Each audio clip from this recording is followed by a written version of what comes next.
Okay, folks, we are back again. Wonderful Friday evening. We have the big boss in the building over there. Listen, what's going on, boss? We have a lot of echo from your end. What's going on, boss man? You got something playing behind you over there, Ansu.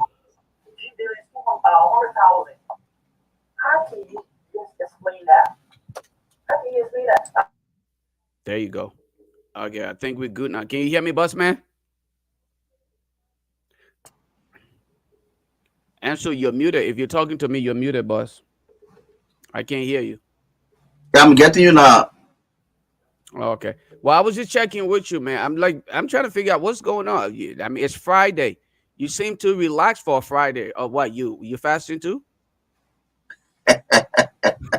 Not really. Just so many things going on.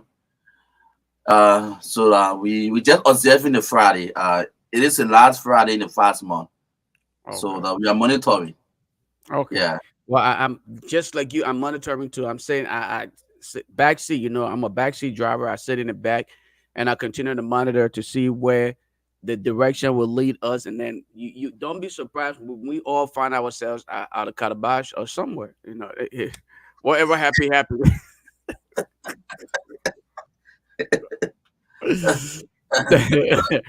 Well, Don't allow, brother, it's don't good to allow, be here. don't allow me to go Calabash. Is that searching for you, Julius?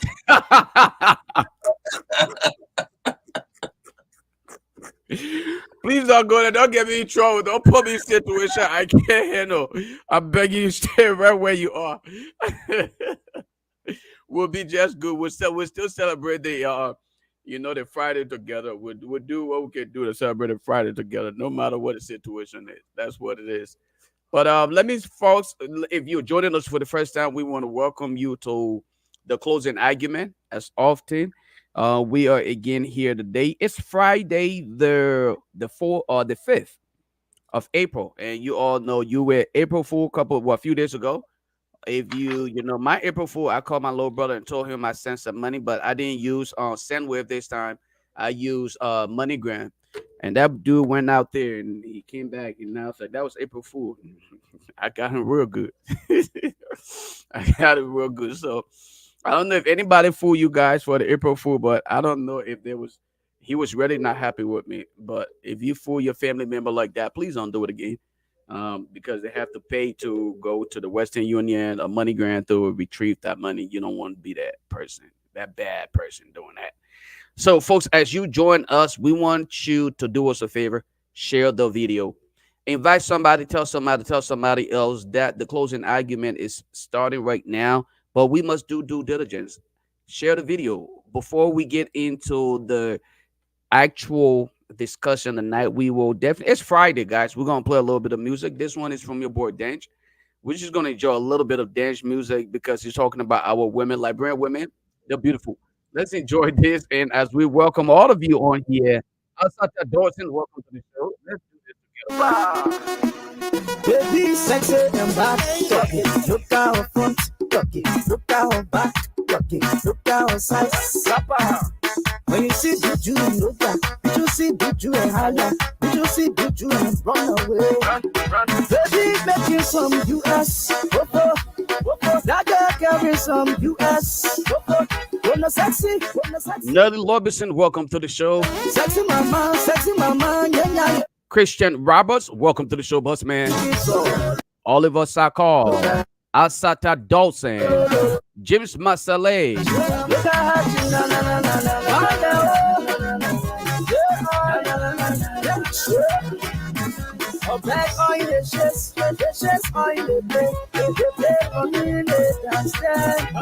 This one right here from the man James Masale. He said, "My name is James B. Masale. I am following you from my home this evening. The closing argument is the place to be right now." You got that right, my brother.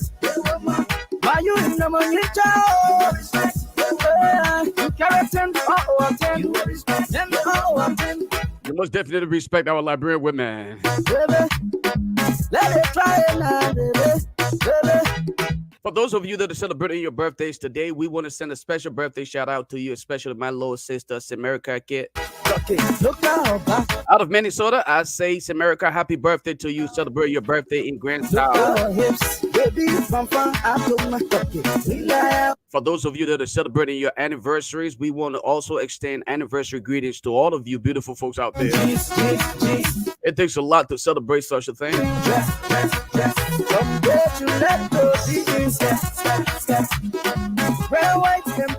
Randall Waneba, welcome to the show. Abdullah Dukle, Rafael Broplat, international business, they get too expensive. I'm not too attractive, I'm not too productive. You will respect, capital A, capital B. You will respect, my you know my child. Respect, you carry them all over them. You will respect them all over them. Now who can pop on now, baby? Let it try it now, baby. Now who won't challenge now? Thompson B. Balls, Jackie Mona Sie, look at her back, look at her front, look at her waist, look at her hips, baby, from out of my Raphael would not know anything about technology, but he wanted to teach everybody talking about go preach something. How you gonna go preach? Raphael, your typical librarian. You are beautiful. Baby, you are beautiful. My, you are beautiful.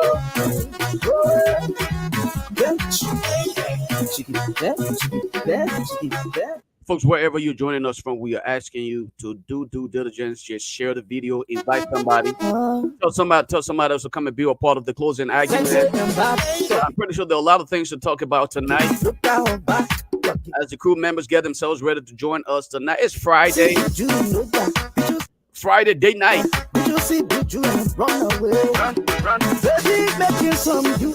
The ladies are out there right now. Come on, guys. The U.S. is rolling.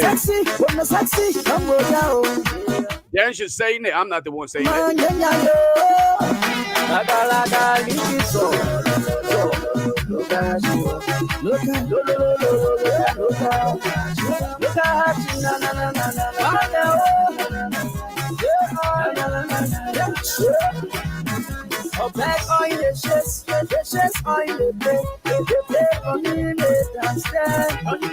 Political Benedict, welcome to the show, boss man. Folks, as you come on, share the video, invite somebody, tell somebody else to come and be a part of today's conversation. The folks are coming on gradually.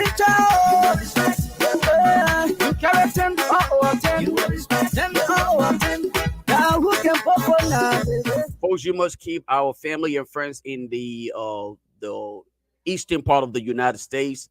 Those of you who are out there, we want to say to all of you guys, we keep you all in our prayers. We pray to God that, everything is okay. If you haven't been informed, there was a mini earthquake. We are yet to hear of any death as the result of that earthquake.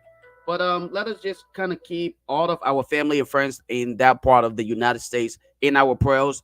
As it appears right now, there aren't any death that have been reported. But I think we should be okay. But nevertheless, keep all of our family and friends who live in the East Coast. We're talking New Jersey, Philadelphia, New York, and Philadelphia, New York, the Maryland area. I think those are the people we need to keep in our prayers as well. Some part of North Carolina.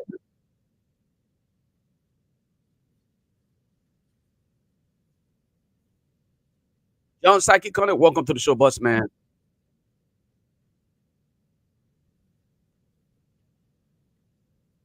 You will respect them all. Now who can pop on now, baby? Let it try it now, baby. Now who won't challenge now, baby? Let it try it now, baby. Look at her back, look at her front, look at her waist, look at her hips, baby, from out of my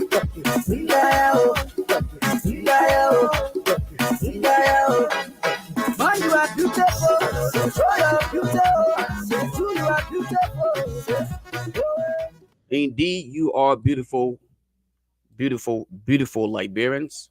Wherever you're joining us from, we want to welcome you guys to the closing argument. The rest of the panelists will be joining us shortly. That song right there was from the man Daniel George. In short, is Dange, Liberian artist. And this is what we do here. We do the best we can and we put Liberia first. We will get some information, hopefully, about what's going on in Liberia from the man Ansu, who is in studio in Liberia. Ansu, let's hear from you. Give us some update on what is going on in the country. What is the trending topic? What's going on? With the exception of the Yeke Kuluba and the girl topic, what else is going on? Yeah, thank you, Julius. But just in what you said, just in few days or just 2 or 3 days ago, when they started Yeket issues spike up on the internet, and that just taking a very long time again. When the president recalled, um, that's Bobby Livingstone and a few other government officials who were appointed by the president. Then recorded in the Senate communication to the Senate for the nomination, indeed, and uh, after being confirmed by the Liberal Senate, and then receiving communication again from the president. Indeed, so it was not sparkled again. So that story of Yeked, it was like about to just go in deep, and then Bobby Livingstone story then came out and just sparkled the whole thing, and the whole story then turned up on the internet, and then in every corner, people then started to talk about how the president is proceeding with his appointment. Is it the president in control? Is it the president the one who really in control of this government? Is it the one who really in charge of things? Because the error or the mistakes are just too much. After someone being appointed, nominating someone that went for confirmation, everything by the Liberian Senate. Then again, you send a communication back to the Senate to record the appointment. And there are a lot of information that came beyond the story of Bobby Livingstone, because we all know that the councillor there, um, he's a very strong supporter of the Unity Party. Despite, in the past government of the CDC, he was part of, but he was playing a very potential role, and he was still supporting the UP. So, see his role in the Unity Party, despite working in the Georgia government, people still feel that but Bobby is still down hard Unity partisan. So, he appointment to the president, don't see as a surprise.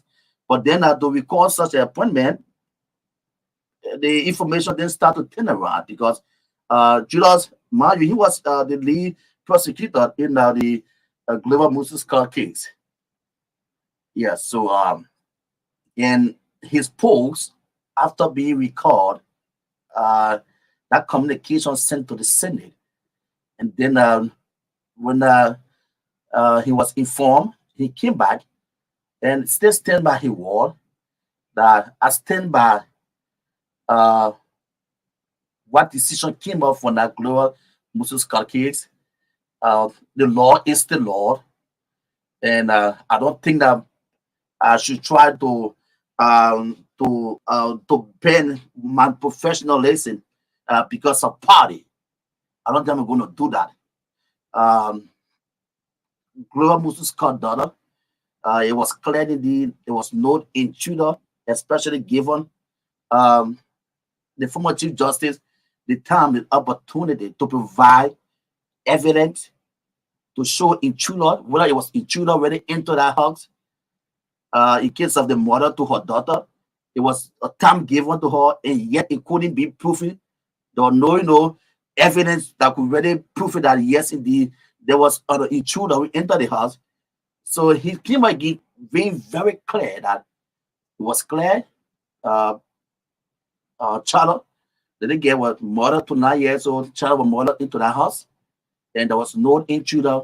So I strongly believe that quote unquote, that Abio yet, maybe the former Chief Justice Judah just ran to the The Monrovia president come by the talk of Fume and said, Joe, Uncle Joe, don't forget the guys who were in charge of what that case, and they get me where I am today. So I learned that you have appointed, and I don't know what decision is that. And on a very short time, decided to recall their nomination. But it really begin lot of different feelings now, especially that What's Liberians it now breaking want again?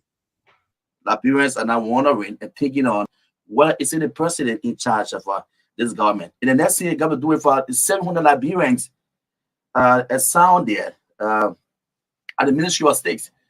Listen to the Deputy Minister for Administration, Colonel Kra Cooper. She was there addressing them because I think a few weeks ago it was a huge project. Can you hear me?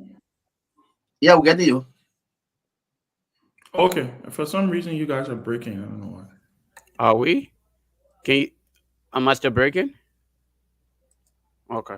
I think it might have just been Yeah, from. I think it is perfect for my end, Chairman. Yeah. No, I'm good now. I'm good. I'm good. Yeah.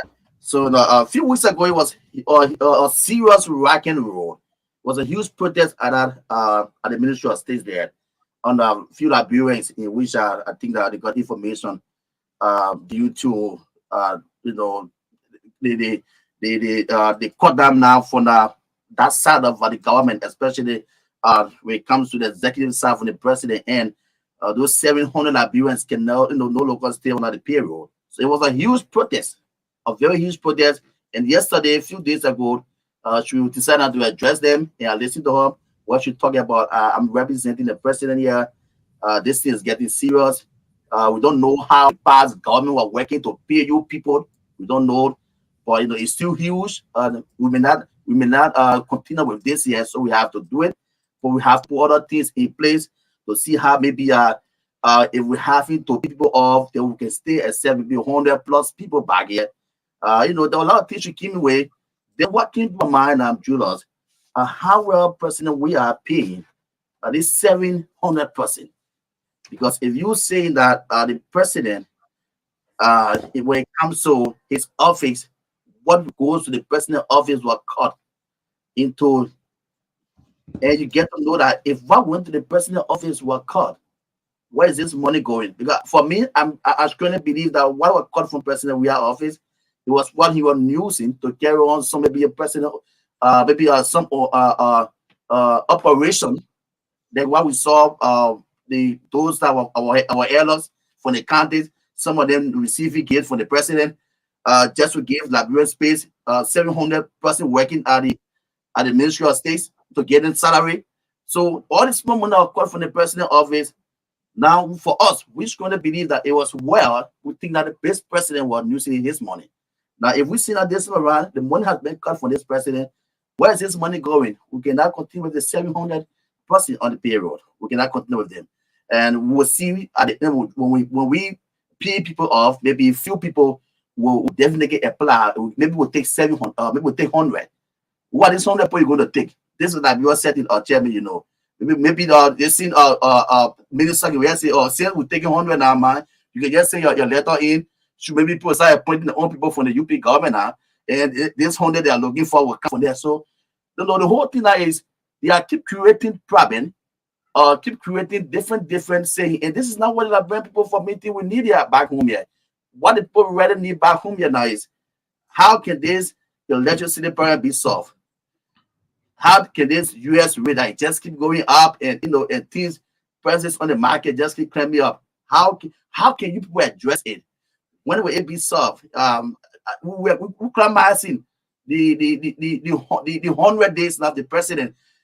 We talking about 10,000 youth being will be benefited. How far we reaching within all these things that I think that people want to know is that we keep taking bread from people's table, keep taking food from people's table. 700% taking them off payroll. We're not going to happiness. Well, let's welcome Chairman Ben Sanvee. Ben is going to take off from here going forward, while we wait for Tomalin George to join us in here. So, Chairman, let's hear from you. You listened to, I mean, that was a lengthy review of what's going on in Liberia. I don't know where you want to start from, but I'll let you go first. It was lengthy. I can tell you that. Well, listen. First of all, it's good to be here. Happy Friday. Yeah, definitely. Um, I I mean, there's a lot going on in the country. Um, we're waiting to see what some of the decisions that will be made coming on. I saw some appointments today from the president. President finally has appointed an ombudsman. That is an interesting. That is an interesting development because what that means is that the code of conduct finally, excuse me, the code of conduct finally now gets to start to get some teeth. Um, we wait to see what the office of the ombudsman how is configured, how is put together, who all are the folks that will be who are the folks that will be part of that office. There's a lot of things that's going to happen as a result of that. You're not going to members of the government, members of the executive, who are active participants in political play, political parties, will have to resign. People who are serving as ministers would not be allowed to make political to participate in political activities while they are serving as ministers or members of the executive. Government properties, government vehicles cannot be used at political rallies and doing different things. So it's an extensive piece of development. And first of all, we wait to see. I think Councillor Finlay Kanga is the one who got appointed as the ombudsman. On the issue of the folks at the executive mansion on the supplementary payroll, my initial thought process is Liberia is, whether we like it or not, there has to be some kind of transition put in place for this thing.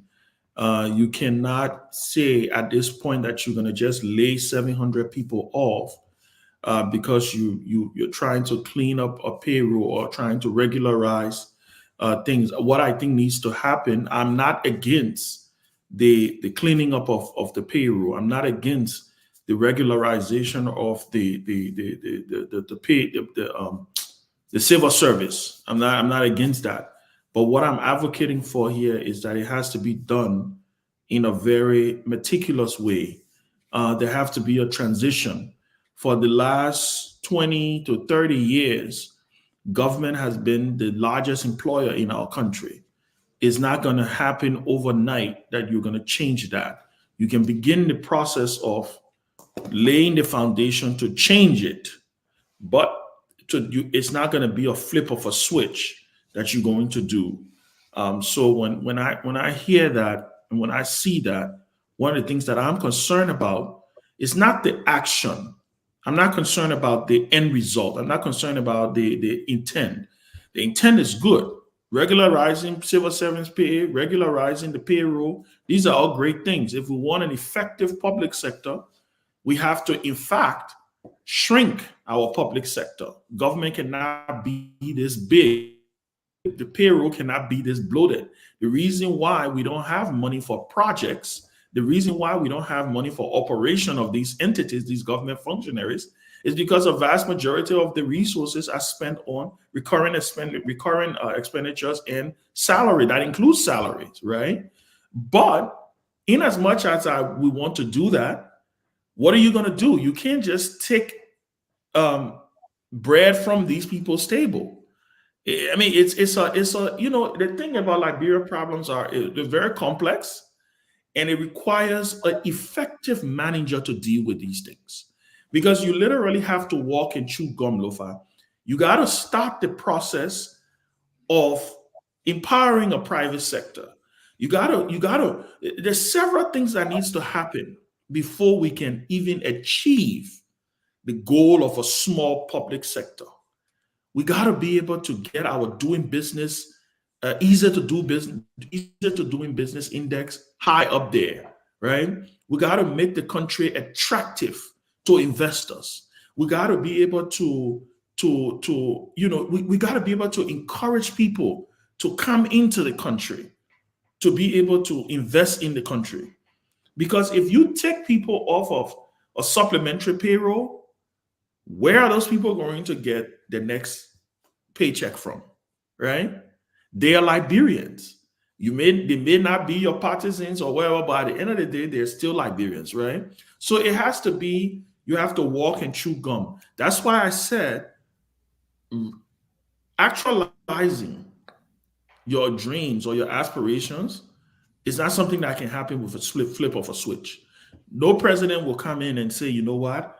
Every president aspiration is to see the government payroll shrink. Every president aspiration is to come to say, you know what? We want a vibrant private sector, but it has to be done in a way, Lofa, that is careful, and there are things that needs to happen for that to occur. You can't have a business registry that's taking 3 to 5 days. I mean, or two weeks to register a business. You can't have a judicial system that people don't have a lot of confidence in. You can't have a power issue in the country. For you to create an effective private sector to be able to allow people to leave from the public sector to go into the private sector, you got to be able to have that private sector that is viable. Otherwise, you're going to be running on a Paris wheel. But Ben, I think one of the major problems that I see this government facing, I think their focus is more on just the optics. Something that CDC did, similar thing that CDC was about. They were all about the optics. They were not looking at the end results and the the process to achieving what they really wanted to achieve, their desire. I agree that we should not have, like you rightfully stated, a bloated um, public sector. Not everyone in the country will work for government, but what actually substitute that government job should be in the private sector. Have they created mechanisms to invite more entrepreneurs to go to Liberia and say, look, I see that this new government is pushing to encourage new ideas. All of us entrepreneurs need to start going to Liberia to start businesses, because the more you have other people coming in and starting businesses, and you're creating all of these subsidies, okay, the business loans to encourage new starters, you are also to some extent creating job opportunities. Because if you were to terminate a custodian from his position at the mansion, that custodian can go anywhere else and still be able to obtain a job. Okay, because if you were to compare the pay rate, probably the custodian may have been making, and the custodian, and I mean, just we'll reference them back home as the people that are cleaning. All right, that person can still go and still obtain a job anywhere else, as compared to the clerks, your cashiers. So we're looking to see how can we create these jobs if we were to make the decision to say, look, we cannot maintain everybody in the government, or we cannot hire everybody, but we have created an opportunity for people to see reason to go into various opportunity, like various career fields. Have we seen reason to start to invest in healthcare, to make it seem as though nurses and doctors should start looking in that direction, to go to the public, the healthcare institutions? Their reason to compete with the private sector when it comes to healthcare. What are they doing? The whole idea of just coming and cutting the entire payroll. What do those people do? It is a good thing for the future, because you are cutting back. You're cutting back on this entire heavy lifting for the government, because we cannot afford it. But John, Mary, and other people who you're taking off the table, like answer rightfully said, what would be their options? What options do you have for them? even if they did not go through the pen process, right? With this whole issue of the 40,000 jobs, all of those people that may go through the entire process, you and I know, Ben, even if it doesn't end up at 40,000, though not all of them will be rehired. So Mhm. now you have more unemployed Liberian. The policy aspect of it is a good thing. It appears to be that they understand what the policy states, but the end result, every government looks to provide opportunity, that vibrant society, okay, that puts food on the table of the commoners. Is that what we will get from this decision to terminate the job of 700, like Ansu said, or 40,000 Liberian? Even if they were to just say, look, we noticed that you didn't go through the process right, but this is what we will give it an alternative. What is it here? This is what we need to do. What plan or what mechanisms do they have put in place to substitute these unemployed Liberian? Because you and I know, Ben, if you are unemployed in the United States, you can seek unemployment. Do we have unemployment or social security in place that these people can obtain unemployment, or we will just end up having to burden diaspora Liberians because that's the result of it, or they may have to take to the streets. These are some of the things that I hope they will take into consideration and find reason to not simply just take bread off the table of just the regular Liberian because you want to satisfy some kind of desire that you think that, hey, okay, I'm gonna have to kind of rub my ego. This is not going to work. I don't think Liberian would take this well, but again, let the process play out. But I can say to you, based on what I'm hearing, based on the observation, I don't think they really prepare for this. It's all about the optics. I did this, we were able to do this, and that's it. Something that the CDC government did, and a lot of people frowned on. And this is what I think this is the same direction we're heading in. Yeah, yeah, I agree with you, and that's why I said earlier it has to be it has to be the government of Liberia walking and chewing gum. There's no one way around this, and this has to be done in a meticulous way. I listened to the Minister of Information on SKTV earlier, and he mentioned something else in reference to the 40,000 people. Look, there's nothing wrong with going through the PAN process. I agree. If you want to have a if you want to have an effective civil service, you got to have some kind of documentations to know exactly who's working for government, what they're doing, how they're doing it, what their qualification, and all of that. The other thing that I heard him say today specifically clearly was the issue of capacity and qualification. That there are some of these positions are supposed to be occupied by people with certain degrees, right? Some Mm-hmm. of them supposed to have bachelor, some of them supposed to have master, some of them not supposed just high school diploma. So Right. as a result of that, what's going to happen is there's going to be some shifting, moving around, and like you rightly said, in the end, there may be some folks who may get the axe from this process, right? The question then remains: how many people, and what effect is that going to have on the pockets of those people? Because you got to understand, one person is not just responsible for himself in Liberia. True. Somebody who is working, maybe feeding an entire family. So there may be a ripple. There are a couple of ripple effects that we have to look at here. And I think what the government needs to do, again, like I said, the government has to come up with a policy where they're effectively walking and chewing gum, where they are working on attracting people. That means they have to fix this energy problem in our country. You cannot have a vibrant private sector without stable energy in the country. You cannot have people, and that private sector have to be created by people coming to invest in the country. Whether it's Liberians from the diaspora, nobody wants to come to go and open a business where the overhead for electricity is going to be higher than what they're going to be making at the end of the month, right? Right. That's just simple economics. If that cannot be done, we are going to be continuing a vicious cycle here, because what's going to eventually happen, you will find people, there will be pressure for other people to be able to get into the public sector.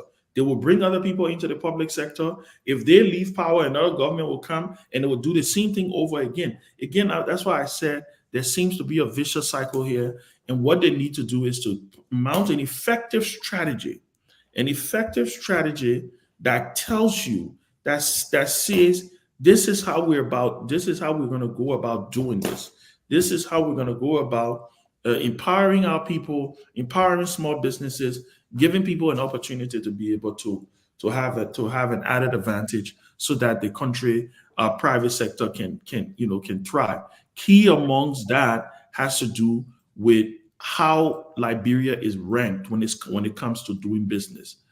You Right. want a situation where one of the reasons why you saw an influx of foreign direct investment going into Liberia during the early years is because they were deliberate in doing some of the things that they did. She inspired confidence in some of in you know in into the sectors. They built the Liberia Business Registry. There were certain key things that they did. What I think this government have an opportunity to do now is to strengthen, is to build on what has happened in the past. So instead of it taking 2 weeks to start a business, maybe it should take 24 to 48 hours. Hey, if you need your business registration in 24 hours, pay an express fee. Maybe you need to maybe there now needs to be a Liberia Business Registry website where people can go online to register a business. That means somebody can sit down in Atlanta and open a business in Liberia. You can do those are some of the things that needs to happen. If you want to attract people to come into the country, you have to be able to think ahead. You have to put yourself in the mindset of thinking way ahead than your average competitor. So Right. I think it may have some issues towards the end, but I think at the end of the day, it is, listen, there's nothing wrong with it, but I think it's a very slippery slope that they're walking on, and we have to be very careful how they go about doing it. I mean that way more than a slippery slope, like you rightfully stated. Though I mean, I don't know what the strategy is, but again, hopefully within the next how many days we have until we hit that 100 days mark, they will be able Yeah. to review to the public what their strategies are and what we're looking at. So hopefully we can make the needed comparison to say, you know what, it seems like it is working in this direction. This is Mhm. mainly what their focus are. But I think the vast majority of the reason why people voted for this government was because they promised to rescue the people. They promised Mhm. the people the economy was bad. If you were to go back to a lot of the campaign messages, their messages were the entire process was messed up. All right. Things were not working the way they're supposed to. And things are terrible. So here we are. Now we are again facing similar situation. One would say it only been what 2 months, 3 months. So what is it? Well, we understand these things, and I think we understood these things as well when we held President Weah and the CDC government accountable for the level of work that was being done. So I don't think the issue of time should really be an excuse here. Is how effective they are performing. Based on their performance, I think people will say if these guys are performing within this short amount of time, they are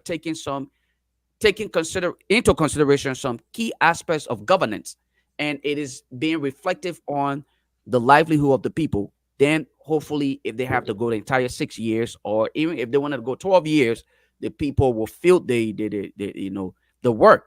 But from all that I'm seeing, I don't know. Maybe Ansu is in Liberia. He probably see different from what I'm seeing here, but I'm not seeing it. I'm really not seeing it. I don't see any sense of direction.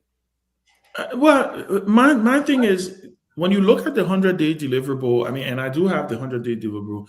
Look, I think every government 100-day deliverable is an ambitious plan. I think one of the challenges this government will have is, I think that they took so long to form their government, or Mm, to get to an appreciable number of the okay. government, Hmm. right? And they're having challenges already, even maintaining maintaining some of the people they're even nominating, right? They nominate Right. people, they withdraw them, there's still ministries that are still not, fully functional. There's not, all the superintendents are not in place yet. There's a couple of things that needs to happen, that needs to get the engine of government running. It has not happened yet. Like you rightly said, I think when you run a campaign, purely based on this, on a strong propaganda that, listen, everything is bad right now. When we come, we're just going to go ahead and fix it, and we're going to do this, and we're going to do that, and we're going to do this. Then you give people the opportunity where people are having the conversations they are having today. The reason they are having the conversations they are having today is because people have high expectations, and you have to meet those expectations. It's not a situation of, oh, you'll just wait. I heard the Minister of Information again today. Hopefully he will come here. I understand he said he's going to be coming. When I spoke with him about a week ago, he did say he would come on the platform. I heard him today again say, you guys cannot judge us just based on a couple of months. You have to judge us after we're done. I tell you, well, that's not what you guys did to the last administration, right? We started judging. Everybody started judging George Weah right after he became president, right? Certain things, right? And that's the nature of the beast. The nature of the beast is the more mistakes you make, the more critical people will get. The more mistakes you make, the more opportunity people see, the more loopholes people see. Your opponents will take advantage of it. Independent-minded people will take advantage of it to raise those critical questions that needs to be answered. And the Liberian government, again, like I said, the Liberian government is bloated not because any one president just wants to bloat the government. The Liberian government is bloated because at the end of the day, this is the largest employer in the country. That's just a fact. It's almost like Lofa. It's almost like during the war, right? Let me give you an example. During the war, Lofa, people were starving for food, but there were thousands of bags of rice and food supplies locked up in the free port of Monrovia. Okay. Right. There were thousands of food supplies locked up in warehouses at Freeport. Those food supplies, right? Those rice and those things were not for the government of Liberia, but guess what? They were for businesses. They were private enterprise. You know why people ended up going into Freeport and busting the what is the name? The warehouses? It's because they were trying to survive. They were trying to survive. Or do you know why? At some point, the government of Liberia or the authorities at that point in time say, you know what, you got to open the warehouse. Because if you don't open the warehouse, are you going to sit and watch people starve while you have bags of rice locked up in a warehouse because you say, you know what, it's not for you? No, that is the same situation we have dealing with when it comes to the economic realities of our country. We have not created an environment for a private sector to thrive.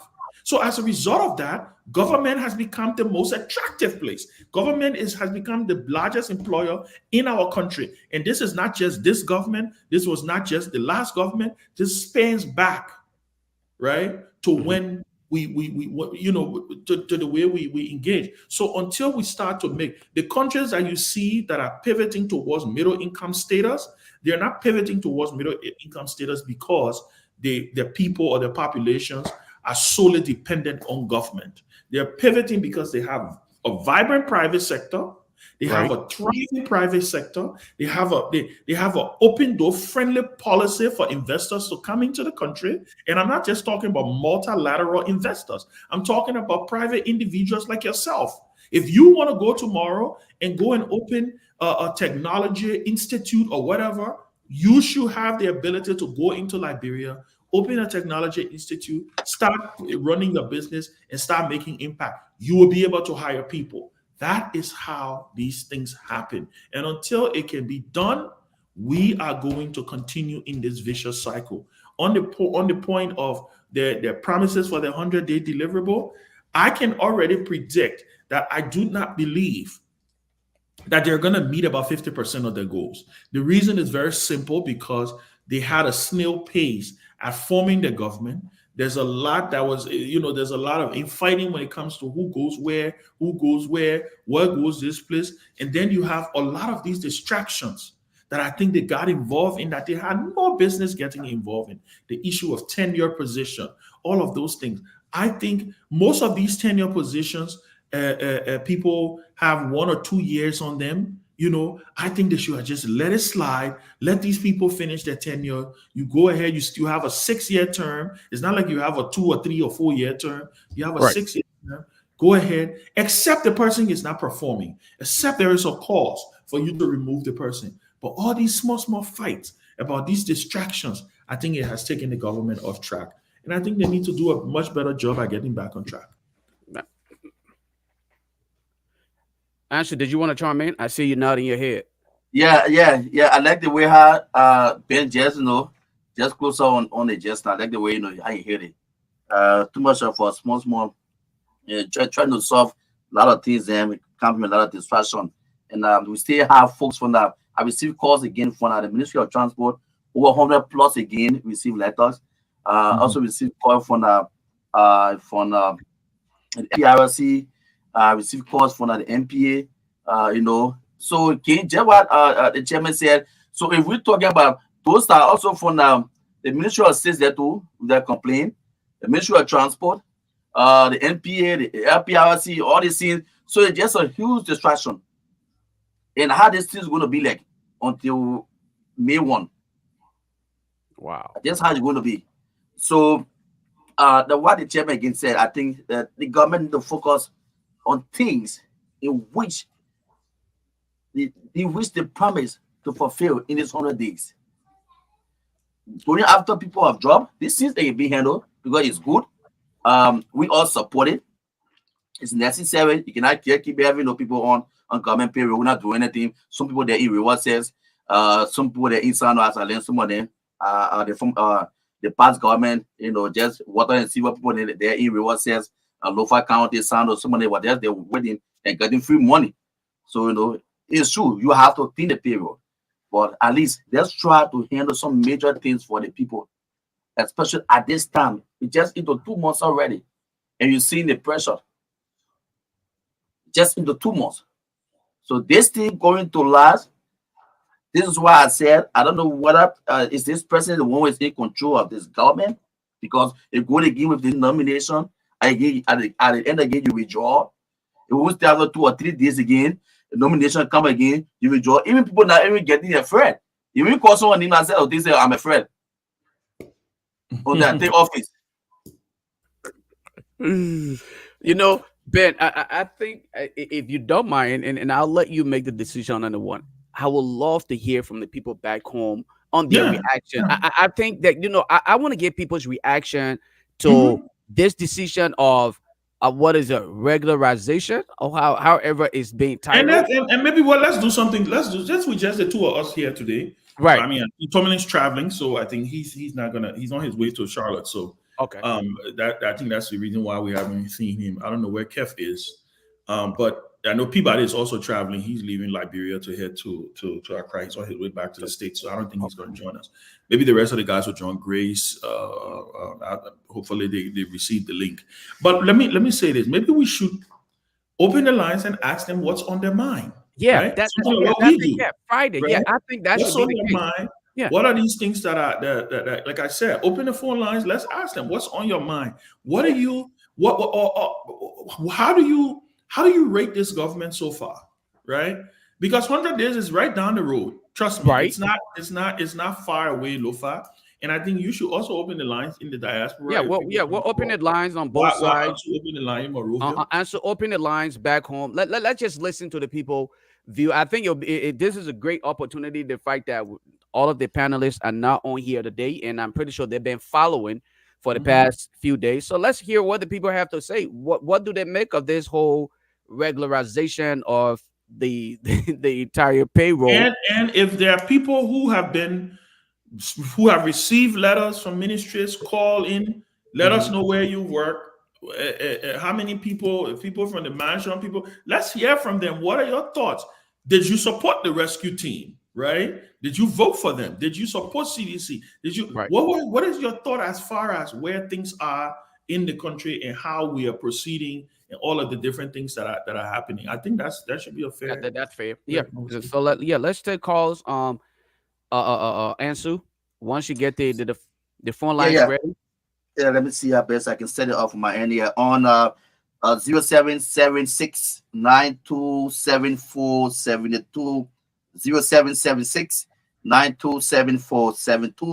Call now and be live on the closing argument here on Truth 96.1 on 776 What's on your mind tonight? Good evening. Oh, they're already calling. yeah. Yes, sir. I thought it was be. Can't hear. Put it Okay. up. The Can you cutting tree, increase the right? volume a little bit? Increase the volume at Ansu. Okay. Go ahead.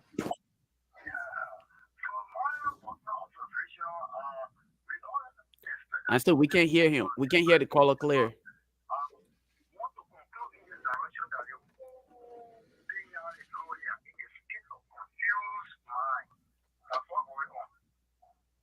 Okay.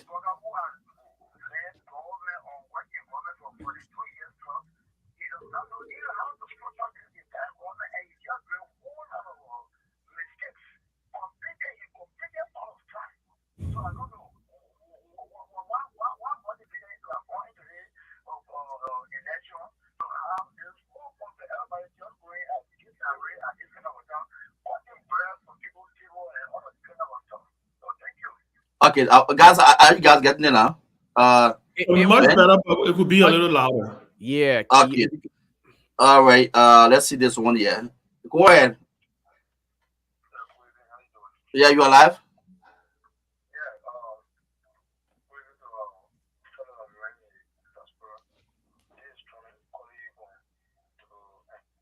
From Dubai Road.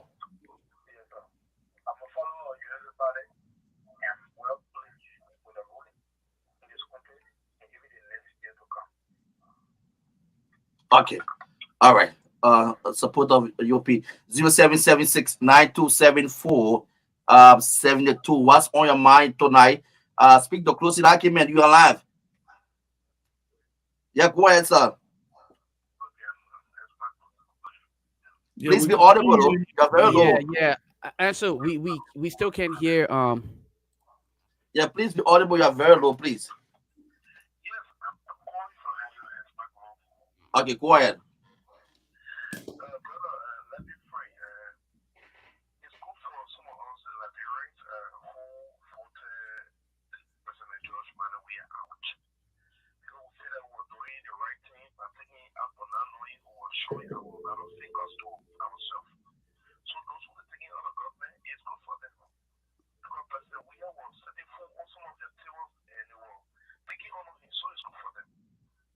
Okay. All right. So let's just leave it so pick up the next caller. The line is too busy. When you guys Yeah, call, people please are make saying sure it's you be very low. audible. Yeah, Yeah, people are please. saying it's very low. Here's what I would do. And so what I would do is you probably see if you can put it on speakerphone. You got it on speaker, right? Yeah, let me see this one here. Yeah, put it on Uh, speaker and then let's go to the microphone. But for I don't those know of why you I don't guys in the see and diaspora, oh, if you telephone want is to fast. call, that's the Go number ahead. to call. Hello. Go ahead. Let's see. Go ahead.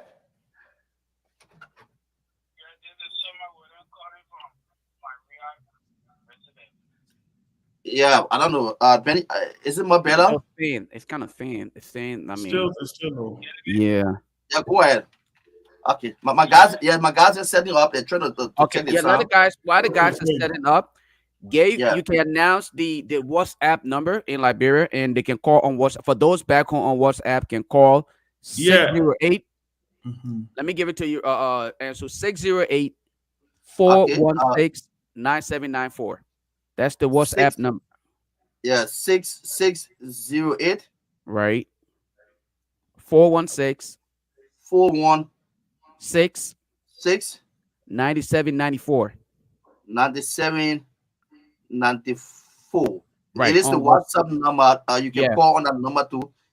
It is international line. You can call on it too. So So that way we definitely, can, and yeah. for those of you in the United States, if you want to call, the studio line is 919-324-6828.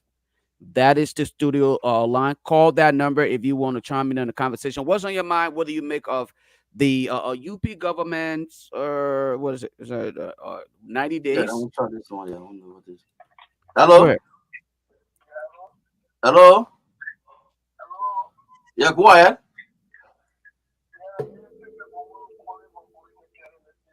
Yeah, you are live.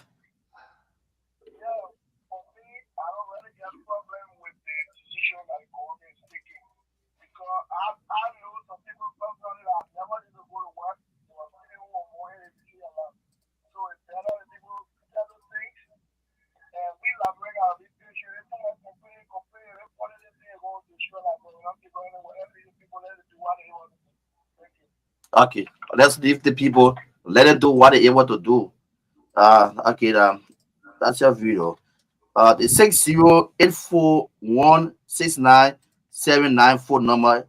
It is our international number. You can call on WhatsApp there, and the guys will pick you out there from the US. And for those of you calling me, I don't know why it's too low. Hello, go All right. ahead. Okay.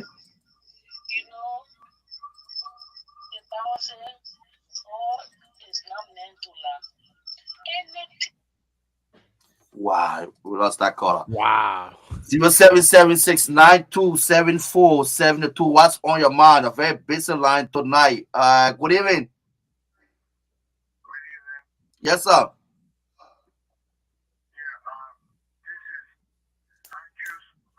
Yeah, I go check my bank. They get tell me they overwhelmed.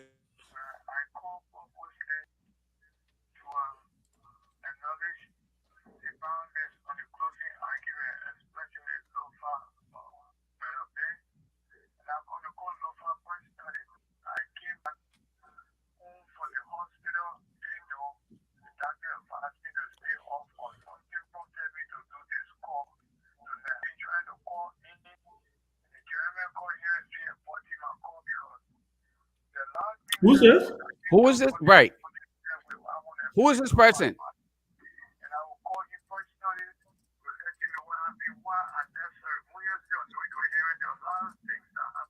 Okay. That a guy with it. Yeah, Look, yeah, that's it. look, Yeah, that's a fellow. let's take another color. Let's take another color. Let's take another Okay. color. Yeah, so We want to hear from the people in general. We don't want to hear it, but private issue right now. We'll get back to you. Call. You know the yeah. studio. You know how to get to the studio. Go there. All right, so yeah, that's it. You know how to get to the studio. Yeah. 07769274 72. The numbers for you to call and be live on the program tonight. Hello? Hello? No, no, we're having yeah. Yeah, go ahead. Now that's a feedback. That's another that's a feedback. Heavy feedback. Tomalin is in the back. It's much better. Yeah. Yeah, it's much better now.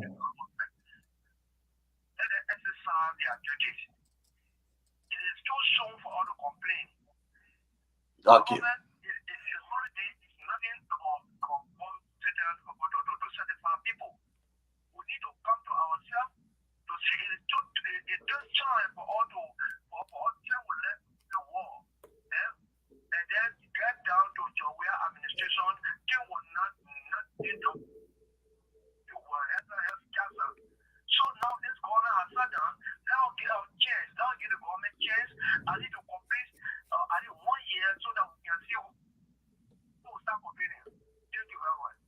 Okay. Let's be Yeah, Ben, patient. sorry. I apologize, guys. I provided our number, the state number, but I did not open up the phone line. I'm sorry, guys. Try calling Yeah. the 919 number now. It's open. The line is open now. You can call in when you're ready. Sorry, guys. Okay. My sincere apologies. It's Friday. Yeah. Go ahead.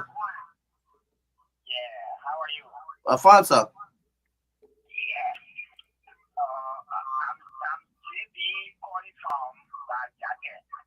Bajage? Where you get that place? Okay.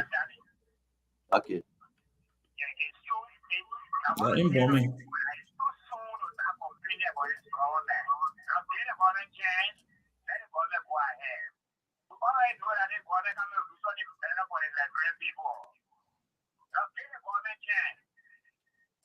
Okay.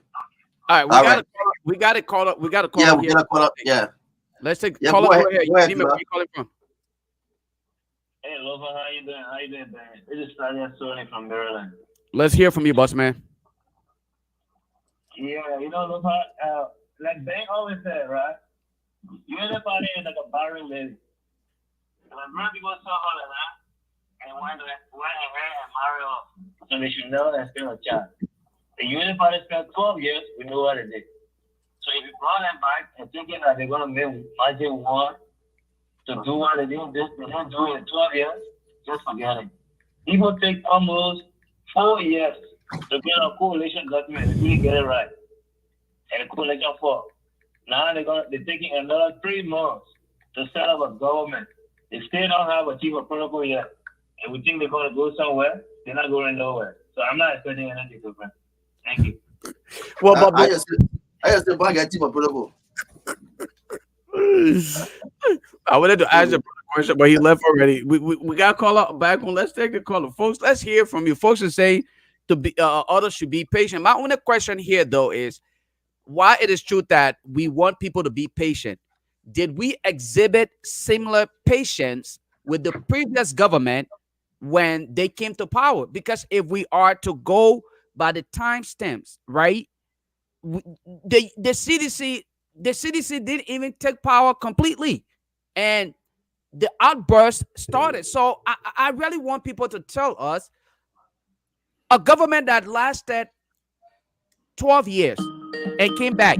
How in the world can you tell people to be? Let's take this caller here. So good. Lofa, take that caller. But it's a good segue. The other question is it too early? Right. Yeah. To criticize this government. Yeah. Call it. Go ahead. Call it. Go ahead. Okay. Thank you so much, Lofa. This is a big old power. I know that no guys will take the government change. The government change got 3 months, 4 months now. Not the pay yet. The government change. You got people like government that are doing things that is not correct. This is my great government change. The government came out with rescue, the plan of rescue. It's not being put up the giant, they just change. No. They say I feel sorry for them. The reason is because they sold themselves to the devil, so they were the result of the devil.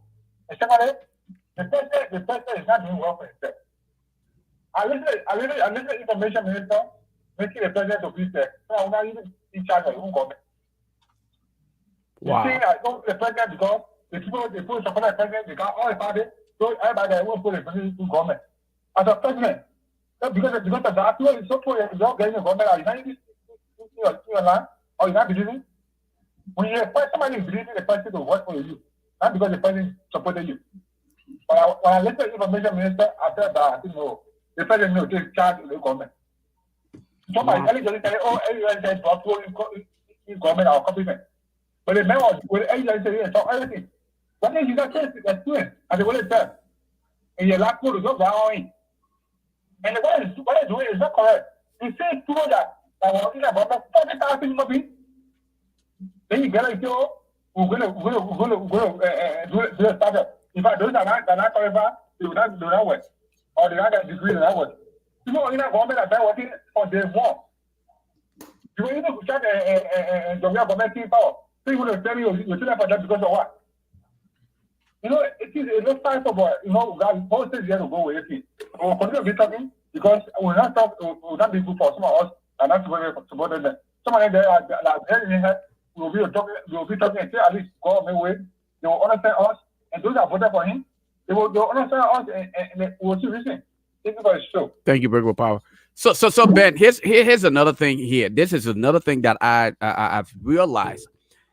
With my short term in Liberian politics, I think people are often found to be a part of the dominant statements that are made.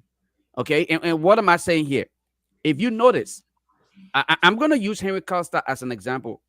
Costa came out and he coined out this narrative that the only person that could save Liberia from the calamity we found ourselves in at the time was Honorable Boycott. And he consistently pounded that message. Consistently, and bam, people started to gravitate towards it. And before you made up your mind, the people said this is the only person who could actually rescue. But Henry Costa knew deep down that was not truth. And so what I'm noticing here, and I could be wrong, correct me if I'm wrong, Ben, you've been in politics longer than I have. What I'm noticing here is UP is actually strategizing the same method to say we must actually continue to tell people it's too early. Let us continue to pound the message that it's early for people to criticize this government so that those who are listening, the market women and the young boys who are going to school and may probably not have access to their classes can actually buy into that message and say, you know what? That's true. It's too early. Let's give them time. And in that process, they can actually feel like, okay, they can get that relief. And that's all I have gathered from this entire thing of don't criticize us. It's too early. How is it too early when people are already still dying? The issue of Kush is still out there. Young people are still dying from Kush. The jobs, unemployment. Go ahead. So let me say this. A couple of things are happening here, right? The truth about, look, they say facts are stubborn things, right? Facts are very stubborn things. And I consistently said this. You can win an election with propaganda. You can get to a point where you can win an election based on euphoria, propaganda, misinformation, disinformation. You can do all of that. All of that is a part of the process. It's allowed, right? And we got two callers. You mind if I take those two callers? Go ahead. Yes. All right, let's take the caller here. So, caller, let's hear from you. Caller from 763, last four is 7242. Let's hear from you. Your name and where you calling from. Yeah, hello. This is Elvis calling from Minnesota. Elvis, welcome to the show, boss man. Let's hear from you. Thank you. Hello to Chairman Ben and hello to the other panelists. Look, I think for those of us who supported the CDC during these elections, the past election, we are not sycophants. We want to be fair and give credit where it's due. Mm-hmm. You know, the last topic of discussion with, the drug issue in the country, I've said it on other platforms. Mm-hmm. The president, at least, is seen to be doing relatively better than the previous administration of President Weah when it comes to the drug issue. Mm. Whether that was the choice of making A.B. Kurman the DEA head, he's been taking some actions more than the previous administration took. And this is coming from me, who most people know me online to be a strong CDC supporter. Mm-hmm. And I'm admitting that because I don't want to be a sycophant who's going to praise the president no matter what and criticize this current president because I was against him for the election. Thank you for being objective. We have to realize that. Mm-hmm. But then I will also criticize the government in that same breath by saying that this situation with the rigmarole with people being nominated and then withdrawn is quite disappointing. I mean, for somebody with the experience that this president supposedly have, it's quite disappointing. And I think you guys have, beat this to his last. The reality is President Barker should be more prepared, should know strategically who he wants to put in these strategic positions to implement his policies. And I think the reality is some of these guys were unfit. Now they're saying that they're unfit. There's Bobby Livingstone situation that happened. Most people are saying it's because of the case with Gloria Mususkat. But evidence to the contrary, there are other people on that case who have been appointed to this government, in this government. So it might be a personal issue with whoever is making the decision or making these recommendations for nominations. But you guys, you have the connection. You can look deeper into that. But I think the issue with the tenure position and the nomination withdrawal is making this government look ill prepared. But so far, I'm a little, they perform a little better than I thought they would, especially in terms of the drug issue. And I think the president made a statement, on in front page that I echo on other platforms, that we have to get into fiscal austerity. When you are in such a dire financial strait, you have to first start with fiscal austerity. You have to cut the budget, streamline it, make sure you trim the fat. And I think he's trying to echo that. And if he goes down that line with the foreign ministry and the budget, I think he will set himself up at least for year two to have a better, fiscal, successful year. So that would just be my contribution on the show. We're following, we're watching, but I think Julius yourself, my man, you got to try to be fair to the public sometimes. Give him a little props when he's doing marginally better than President William. Well, thank you for taking my call. I would try. Thank you. Let's take the next caller here. Caller 605. Last four is 9412. Let's hear from you. Caller your name and where you calling from. All right, my name is Rufus, and I call you from South Dakota. Let's hear from you, Rufus. Yeah, let me just thank you guys for the program, the good that you've been doing the program. So, Ben, thank you, man. So, my concern has to do with, I have people call for the process to mention. There's something we always say in our common parliament, Liberia, that say, when the Christmas will be good, you're going to know from it. We are seeing that the Christmas will not be good. And so it's good to start talking now. So that when time comes, it never no chicken on the table, then you know that it wasn't good from the eat. Chicken wasn't bought. There was no rice in the house. So we speak about this thing now. So we'll talk about it. The last government was not able to change. 2018 by now was finished protest. In fact, June, was that June 8th? Yeah. June 7. June 7. Yeah, June 7.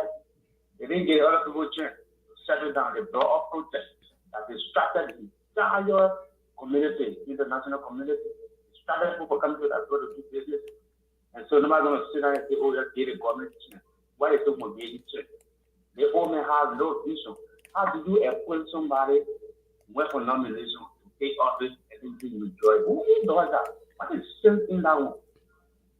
You took over not less than two months. People's houses burning. People are dying. The president is not speaking on this issue. And somebody say you're fighting drugs. How do you fight drugs on fire killing people? How do you fight drugs when you're making people homeless? How do you fight drugs when paper prices are going up? How do you fight drugs when the poor can't eat? How do you fight drugs? Do you know less calamity that comes apart from drugs? How do you make people homeless in their own home? I saw people cry. People in their own home becoming homeless only because you take over and people in your offices have the leverage and the power to influence or to influence the justice system of our country and make people homeless. And somebody told to give them chance. No, nobody giving anybody chance there. But you know what? For every action, there is a consequence. So like people sometimes they are facing the consequences of their actions. We had a lot of people in the race. Even if they didn't want to join, there were people in the race that could make the difference, that could make the change we wanted. This old man from the concept, from the 70-somewhere years, for the somewhere years in government, there is no legacy, nothing you can see and say, this is what Boga has done. For this reason, we can elect him and know that we will do better. Nothing. He showed nothing. Yet you elected him and you want something. You can't really match if you don't give what you don't have. So Thank you. Always said that. You don't give what you don't have. You don't have it, and this is not going to be seen for the next 6 years to come. People be doing their own thing. The last time I saw group of people gather and went to agencies to take over without the president's consent. These things are happening. So somebody will give that chance. Nothing's going to happen. We're not saying that you want better for the country, but if things will be good, you will know on the previous stage. Thank you, caller. Nothing is going to be good, and Liberian people just going to bear it for their actions. The consequences of their actions, they're going to bear for the next 6 years to come. Thank you for the program, and we watch. Thank you. Ben, you can let's welcome and then you can continue. Yeah, I think you were on the road. I apologize, but the callers called. No. I mean, Grace, welcome. We're just having a free flow Friday, right?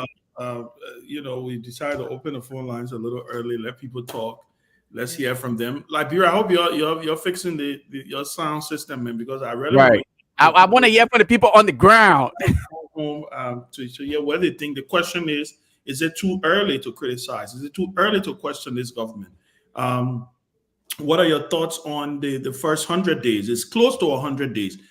Somebody highlighted a good point. The first major protest in Liberia did not happen. The first major protest in Liberia did not happen under the Weah administration, did not happen on June 7. People, I like to remind people, being a student of history, people need to know these things. The first major pig protest that happened was the young people. They had. Yeah, we got more calls. Ben, we got more calls coming through though. Okay, yeah, I don't know where I come from. Let me just say this. All right. Let me just say this. But Hold on 1 second. Let Ben land. the first major protest was Hold on, bring caller. our money, bring back our money. You Yeah. remember? Yeah, I think it yeah. was Soup and some Hold on 1 other second. student organizations and other social civil society people when they said 16 billion got missing. That was the first major protest that happened under George Weah. And I think it happened in May.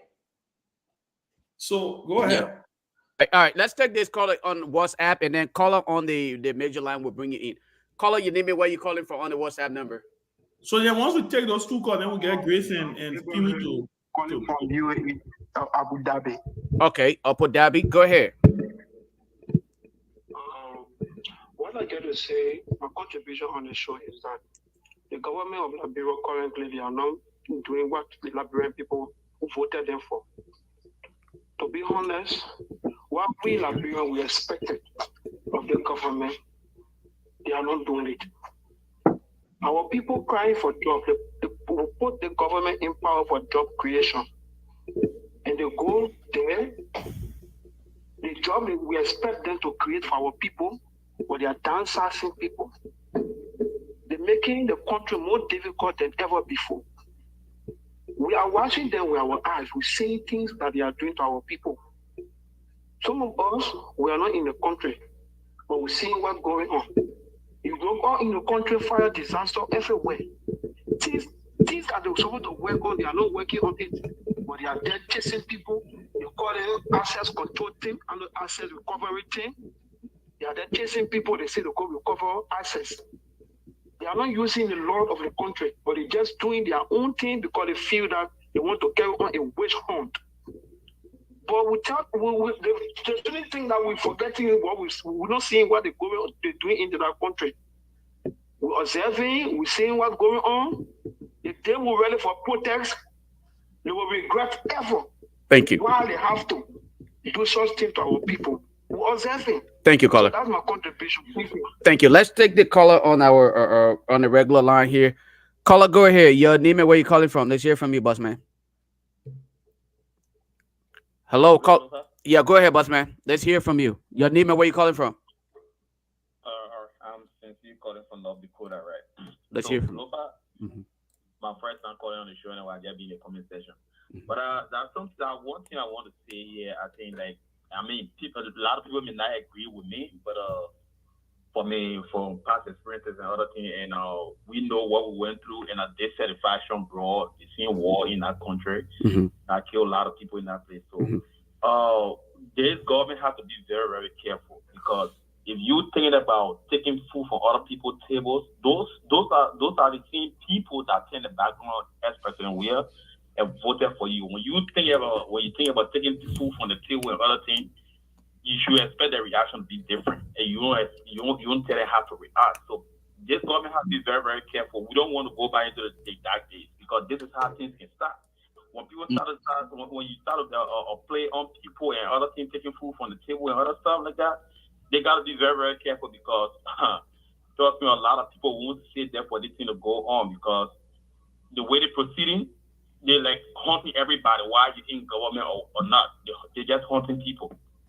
Because I think as I landed in the NSC or whatever, they started downsizing people and other things, playing all in the security setups and other things. They got to be very, very careful. At least we have the opportunity to be outside, but we're thinking about how to put them back home, because anything happens today, Liberia is still vulnerable, very, very vulnerable. So the thing that people are doing, they got to be very careful. Thank you, caller. Yeah. All right. I will close it. Ben, let me close the phone line so that way we can get other people to chime in on here. So before we get Grace and Peewee, Monrovia, Ansu, y'all please try to see if I can work on your sound, man, because I want to, after Grace and Peewee, I want us to open the phone lines in Monrovia to ask people who have been affected, who, if you have received a letter from the government, what are your thoughts? What is it too early? You know, we just want to get a few from on the ground. But let's go to Grace, and then from there we'll go to Peewee to give his thoughts on, you know, it's Free Flow Friday, what's happening in the country. You know, is it too early? Is it too Should we give Joe Boyka his first 100 days or 1 year? Some people say let him be there for a year before you criticize. What are your thoughts, Grace? Oh, Ben, it took me forever to come on here. I'm even using my iPad to log on with you. My computer was hacked. Oh, wow. My MacBook, yeah. I don't know how it happened because how I was about to say MacBooks don't. Yeah, it was for some reason it was hacked. So wow. I have to use my iPad. Like, let me just try. So I'm happy I'm here. And I know that sometimes these things happen, but then sometimes in the spiritual world we say it's the devil because they don't want us to speak, but we will speak. So I don't understand how I would like to say hi to everybody in the audience that on Facebook land watching.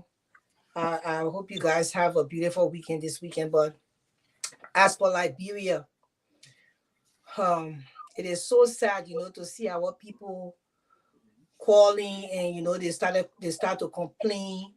And sometimes you want to feel sorry, but then in my heart, why do I want to feel sorry? Because these things were put out here and people were informed.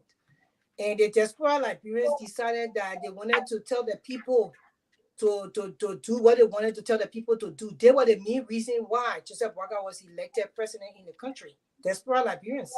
And for people to be living in this kind of world, seeing how it is here, and have come here and have themselves informed in the light of wrong and right, things that you can see ahead of time. Because when you're in an environment like Liberia, sometimes you're not privileged to really see the outside world and what you're supposed to be capable of and what you're supposed to deserve and what is your rights and things like that, all those things. But when we come here, we get we get in this people's society. Let me just say this: like we get in the society and we see wrong from right, and we see what we go through here. We see that what the difference supposed to be in our country, how we are discriminated upon in this country, and the reason why we should even be able to help our country to do better. And then these same people, they join forces and swear to their mind and party to water that Joseph Boakai should become president, knowing that this old man was not going to be able to deliver to our country. While we had options in the elections, they said no. They did not want to do a 360-degree turn. They wanted Joseph Boakai because voting Joseph Boakai after Georgia, it was not changed. So they said they did not want the change. They just want Joseph Boakai in there. They owe him something, so they will get him the country. And that's exactly what they did. And we kept on telling them, you were part of the information that this is not going to work. They still said that it was going to work. And now they call, they complain. These same people, these same diaspora Liberians who's supposed to have sense in their brains, they sit on a platform. And I will speak. Don't stop me, you Ben, because you follow it sometimes. They sit on a platform where a man who has a criminal background from the American government, they know how serious these things are. When American people put something on you, it means that they did their due diligence investigation. And they hail this man. They say he's the best person. And he makes decisions in our body politics. The president is in contact with him on a regular basis. He even got people to be hired into the government.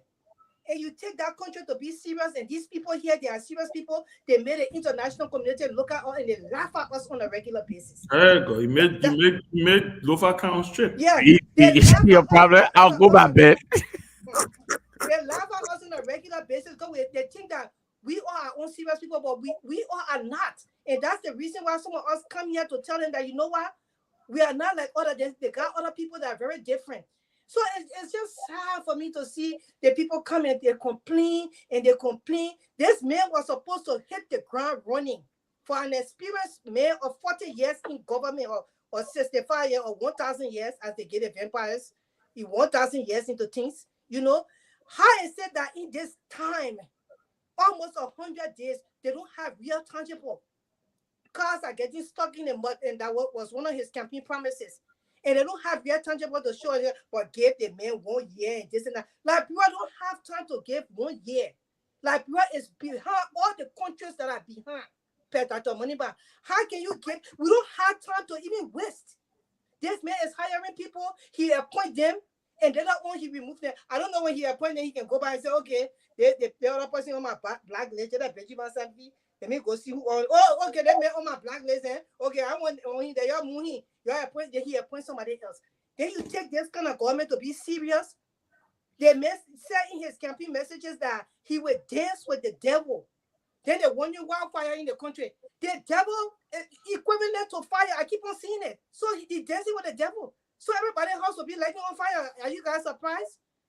And this is what our people have put our country to. Shame on the desperate Liberians that sat themselves down, go to work on a regular basis and know how hard this country is. It has not learned in the process why they stay here. That was when they remain mediocre in their lives because they don't even know right from wrong. They encourage our people to vote this man into power. And now look what our people are going through. Look what they are going through. They can't even get clean drinking water at this point in time. They say it's too early. What make it too early? Is it too early for him to pay somebody to run behind Yeka Koduba to be taking picture while he was one school girl, whether you know whether he was helping the girl or not? They were taking picture behind. Y'all got time to do that nonsense. But you ain't got time to face the things for things to start happening early for the people to be able to live the right life because that's the change they voted for. If any other president had been voted in beside Joseph Boakai, at this point in time, things were going to be way better. And that's the reason why the first 100 days already failed to me. I don't know what they will do now to May 1st to make any big difference. Those people got in power to steal, and they are doing it very early. We are hearing allegedly that Joe Boakai is buying cars in people's homes. Just how the other government started doing it. In that time, I went and bought one of my friends' house and forced the people out of their house. So what made you different from CDC government now? In this like what we see CDC government said was proceedings right. At least they did something soft. When they were coming into power, they did not do it so quick like this, and they did not do it so sophisticated like this. And that's the reason why I believe that the next 6 years or 5.5 years, like bro, will be going through hellfire. So you better prepare yourself, you brace yourself. The protests and things you won't go for, you better start planning 55 or hundreds of them because you will be going for protests every day. Thank you. Thank you, Grace, and we want to thank you, Grace, for that. And Pee Wee is going to come in. I do want to state you are right, Grace. I think, look, sometimes when I think about our country, it's fascinating. It's fascinating because I know Liberia is the only country, and like I said, I mean, I shouldn't say the only country, but at least that I know of, because I don't live in these other countries. I don't know how their politics. I know politics all over the place is. It's toxic. They have their own ups and downs. But for God in heaven's sake, you can see the needle moving in other areas, right? Yeah. I see a lot of young Liberians hailing what happened in Senegal. Some of the people who supported Joseph Boakai for president, I see them hailing what happened in Senegal, celebrating that Senegal elected a young, vibrant, progressive president. And pray God, tell me, look, you didn't have to vote for George Weah, though. You clearly didn't have to. You didn't want him, so you said that's why he's not president, right? Like we say on this show all the time, there were other people. There were other candidates, right? You had Cummings, you had Moniba, you had Gonglu. I mean, there were other capable people who were running for president, who, by the way, were the loudest in the campaign. They were the only ones who were explaining their plans, just for the record, right? By the way, I remember I said all the time, Moniba came on the show. The day he came on the show, he announced that he was doing his 85th interview. Imagine doing 85. Let me just say this, Ben. He did 163 interviews. Altogether. Yes, altogether, right? In the entire campaign. Yeah. He did 80 radio shows in Liberia. 80 of them. I don't want to get it. Go ahead. Imagine doing 100+ interviews. And sometimes people ask why people get frustrated. People ask why. They say, oh, my man, you got to give. Why you give a hope on the country? I keep saying this. Like you talked about Yeke and 30 seconds, and then people you were coming. Sorry, I don't want to take your time. Now I'm gonna borrow a few minutes from my my uncle here. The Yeke thing. The only reason, by the way, what is Yeke doing that is so wrong against this government? By Yeke exposing that the executive mansion wanted to buy furnitures for him. Is that the wrong that Yeke has done? They would have never taken a picture of Yeke standing next to a light pole. Because I want to say standing next to somebody. Because we don't know. Yeke said he having a press conference on Sunday. So we get to know what he was doing, who that person was, right? I'm not even, and by the way, I'm not even going to put that young woman I'm not even going to do that to her. I'm not even going to do that to her because that's somebody's daughter.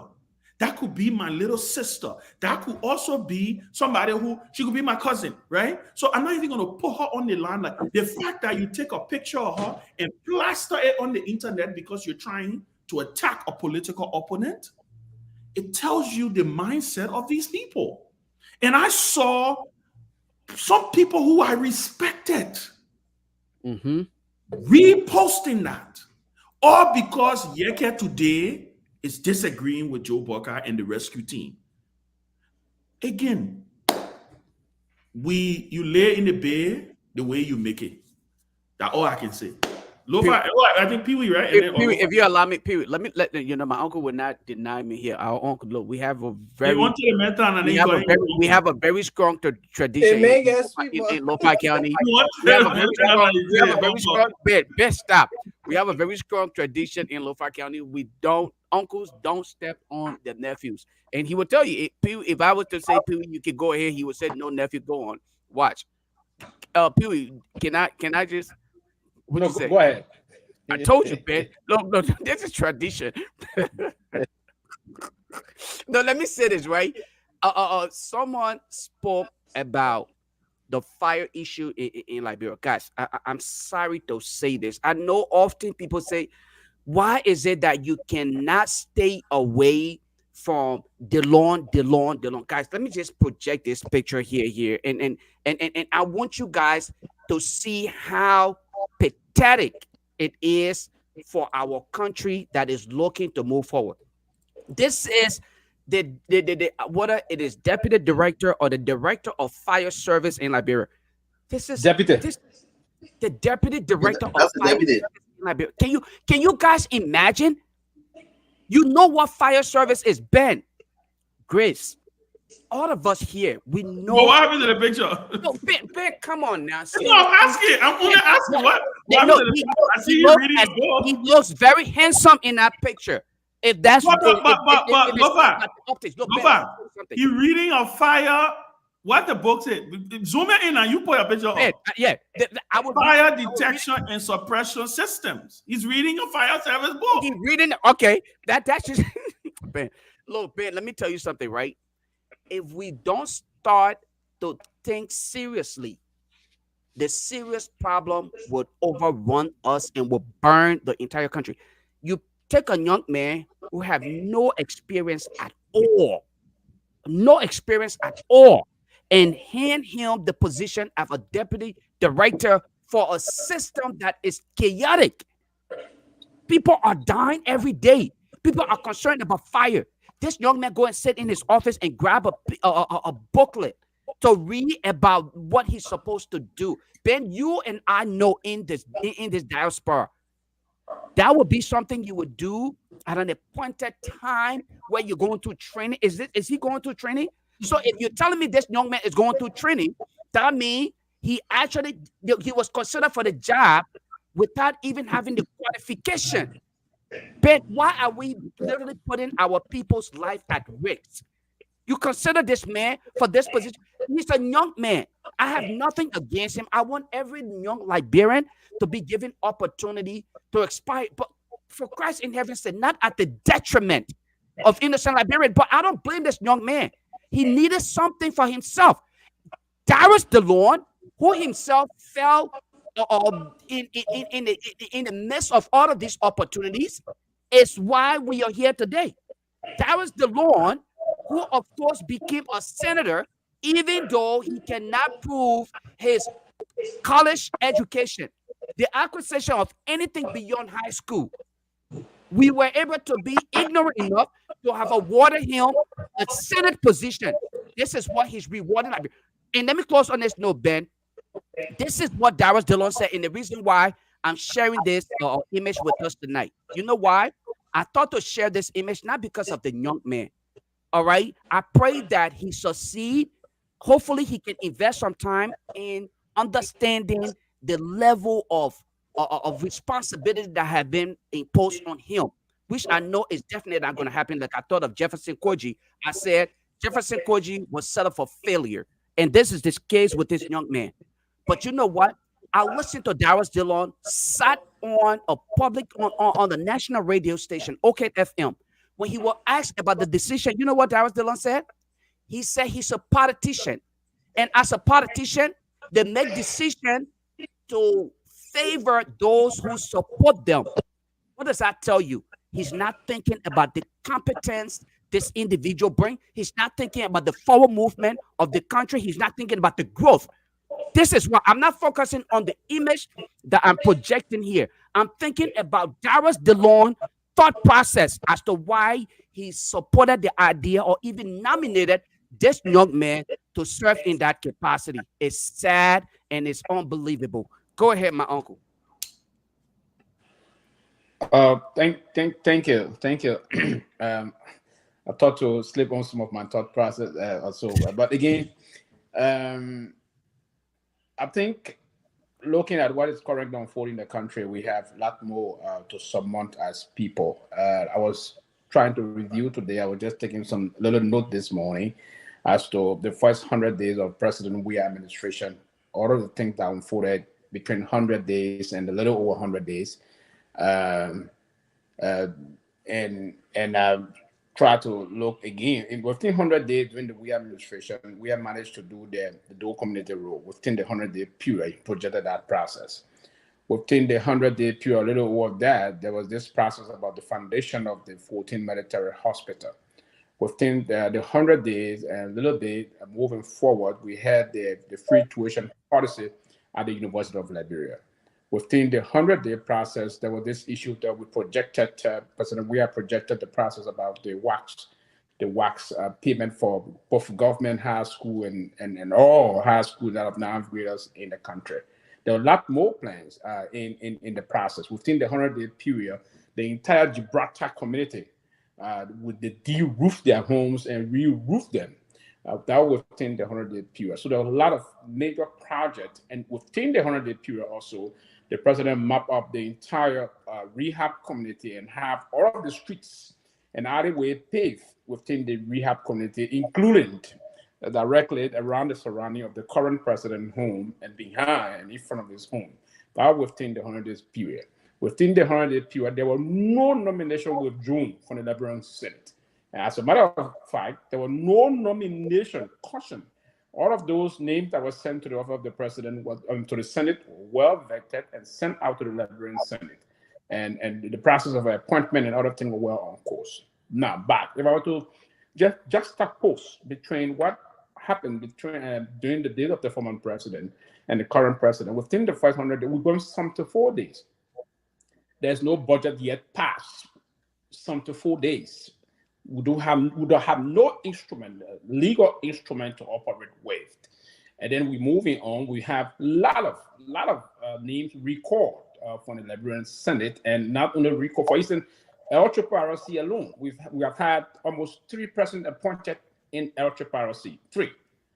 Now the last person I think is Patrick Wozie and the rest of that. There's a lot of in-house. So, Mr. President, what I'm trying to say to you is that, Mr. President, the process of the presidency, one person is the captain, and that's what the Constitution is clear. It says that the executive power of the Constitution of the country is vested in the president. The Constitution did not say 2 or 3 persons. It did not even say your chief of staff or your foreign minister or your defense minister. No, it says the president of the republic.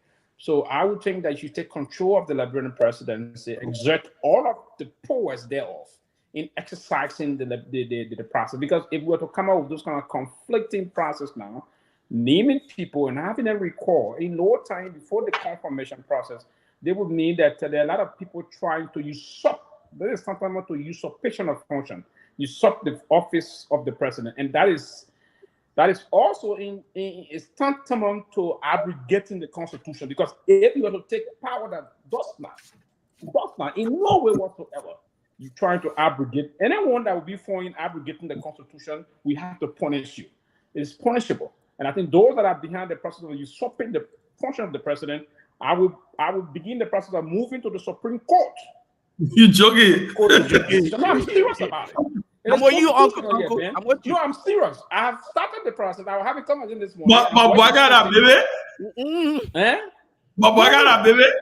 No, that the Constitution maybe will remind him that it's going to remind him that in an attempt for anybody whatsoever to usurp the function of the president, we will go to court to protect the sanity of the Constitution. Now, that's a sacred institution that no one should desecrate. An attempt to do that, you're trying to desecrate that body, Ben, and I don't think we should allow that to happen. Okay, so let me. Ben, let me clarify something, because money. Not that I won't take over the platform of Money by information, but Money by team very, very special with information when they give it. So the PR team just sent me the information. They said that the Money by the 163 total interviews. That is excluding his desire to run away from the invitation we extended him, because he knew we had information to answer on across. No, that's not including. Great, leave that alone. 163 total interviews. Money by ran away from interview on across Africa. We have evidence to that. But you invited him, maybe it never got to him. Now let me tell you, he ran away. I didn't say it didn't get to him. He did not do online interview. They 35 online interview. There you go. One of them. Because he was afraid of the real questioning as compared to the media back home. Now giving the easy balls. You can't tell him. You can't ask any question. Oh yeah. We see sound people who have done it. Lofa, we beg you.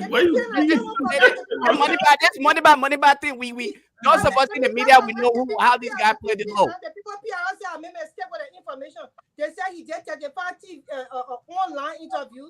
He did 263 times visit. He visited 263 times in Liberia.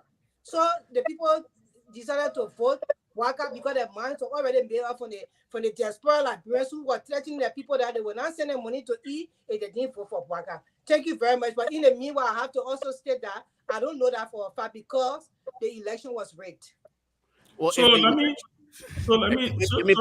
say this. Wait. So we have a reply for. So I just received this fresh from Yeke Koluba. Of course, Yeke say we should please play this because there's a reply to that Boygada baby. There's another Omahuna reply. Right? So, but before we play, I just want to tell Pee-wee what happened in the executive mansion. Boyga know what happened in the executive mansion. We beg you, don't carry your Supreme Court to our president office. We beg you, let him do a job. Very quickly. If the president knew our unfolding, quite frankly, we need to record people in no time. This is where I disagree with you vehemently because I think there's a notion of us always trying to shield the president and say, and people did it with George Weah, right? Or the people around the president. The president is the final decision maker. I am not one who blames people around. Look, anything, the buck stops with the president. The people voted for Joseph Boyka. The people, they didn't vote for Grace Pay, they didn't vote for Cornelia, they didn't vote for anybody on his staff. And for him, I believe that every appointment that goes out, he sanctions it. He knows about it. If he's recalling it, it's his decision to recall it. He wrote the letter to recall those nominations. He signed them. So I'm not going to blame anybody around him except he comes out. Now, if the president wants me to blame his staff, he will come out and he will say that he's penalizing his staff for doing the things that they're doing. And then we can say, you know what? Oh, the president didn't know about it. But anything, and we have not seen any penalized. Nobody has gotten penalized Nobody has gotten corrected. No disciplinary action has happened as a result of all of these mishaps that has happened over the last couple of weeks when it comes to these appointments and things that are happening in the executive mansion. So I'm sorry, I'm not going to blame anybody. I think this is how the president wants to run his government. And like I always say, elections have consequences. This is what Liberians voted for. We will accept what we voted for, and we'll live by it for the next 6 years.